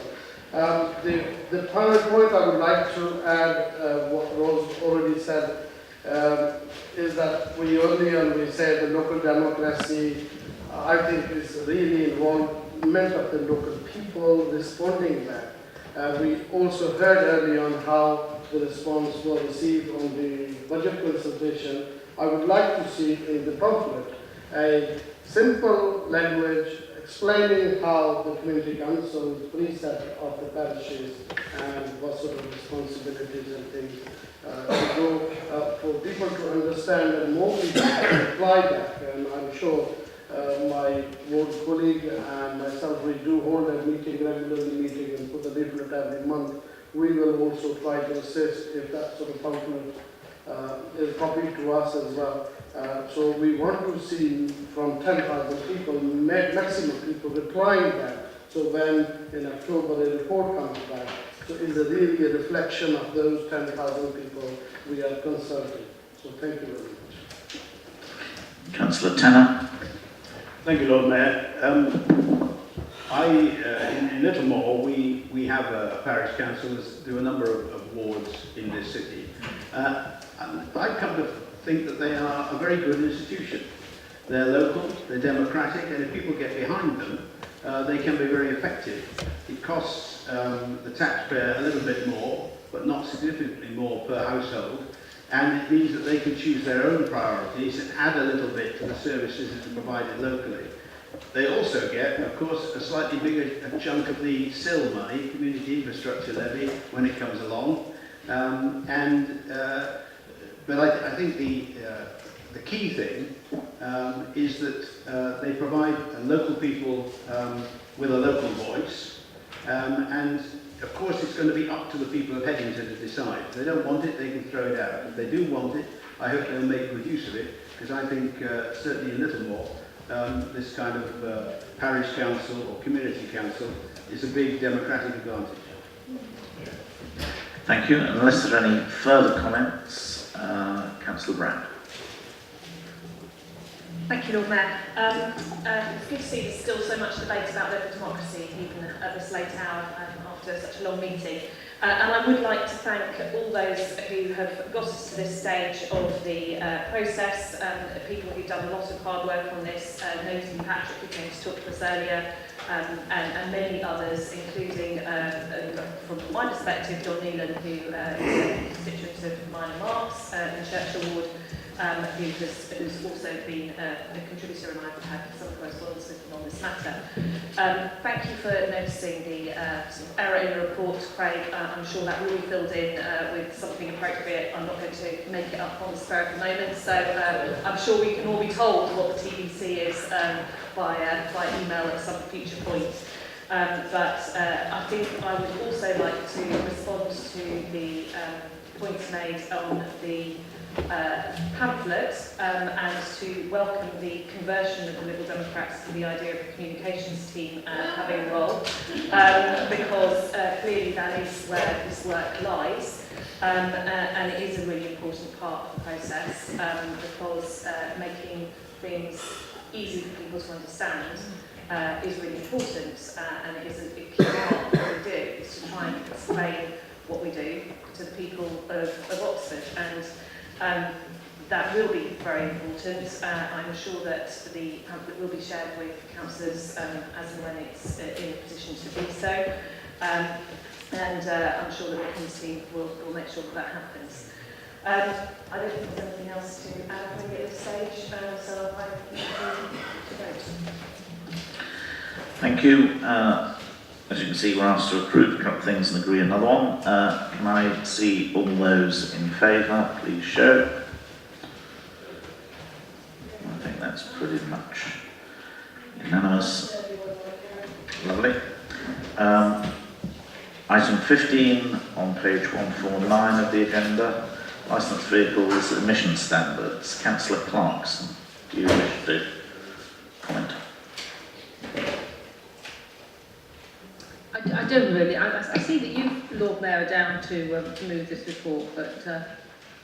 No, I think it is, but anyway, sorry. don't worry. No, I'm happy to move it, I'll second it. I mean, I think that, these have been discussed in the licensing committees. They have got the broad support of the taxi community, and I think they're an important step in moving towards ZEZ in the city. Thank you. Yeah, I think it's a typo in the agenda that it's down as me, but it's actually you, but doesn't matter. Any questions on this? Any comment? Craig. Well, I mean, just the point again, which I think we've made several times. I mean, this is happening very late in 2025. It's only, vehicles must meet the ultra-low emission vehicle standard, and from 2020, this is after London's been doing it for a year or two now. All new vehicles must be ultra-low emission. We've now, even 2020, we're still allowing new applications for Euro 4 and Euro 6. And that just seems to be wrong. Again, the life cycle of these vehicles is many years. And so if we're really trying to genuinely interested in carbon reductions and reductions in air pollution in the city centre, surely we should be pushing for more ambitious timelines. And for things which are going to be around for 5 or 10 or 15 years, we've got to be putting in more stringent emission standards now. Tom, and then just a very brief John. response, because we obviously all want to wrap up the meeting as quickly as possible. We're having in March a workshop involving the Hackney carriage trade. If you want to come along and suggest to them that actually they're not being very ambitious, I'd be very excited to take you up, to give you that offer. I think this is an extremely practical proposal. I think we've got to respect the fact that our black cab drivers do a fantastic job in the city of maintaining the nighttime economy, of moving down disabled people around the city, of opening up the eyes of the world to Oxford, Oxford's visitors to Oxford. And I think that they need to have the support we're giving them in the form of infrastructure and investment. And I will also make a final point, which is that Susan and I get the utter delight tomorrow of going to London to be with Michael Gove on Valentine's Day. And as part of that, we're going to be obviously calling for extra powers and money to support the transition to zero electric even faster. So I wouldn't say 2025 is the end point, but I would say this is a practical and the right approach. And other local councils around the country are looking at us and they're quite envious. Councillor Tanner. Yeah, just to say, Chair, that this is the key thing, isn't it? That we have to take people with us. We could organise a coup in Oxford and go around shooting anybody that breeds or it doesn't eat vegetarian food and all the rest of it. And perhaps it would help, but I don't think it would. We've got to take people with us. We've got to get their agreement, and to get the agreement of the taxi trade to come over to zero carbon in this short period of time is an absolute miracle. And I want to congratulate everybody who's involved. So let's support this.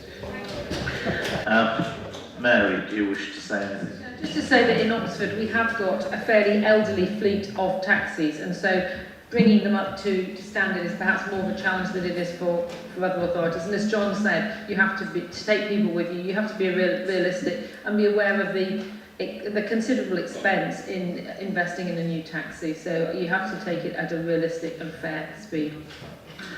Okay, I'm seconding that proposal. Can I see all those in favour of reading those recommendations?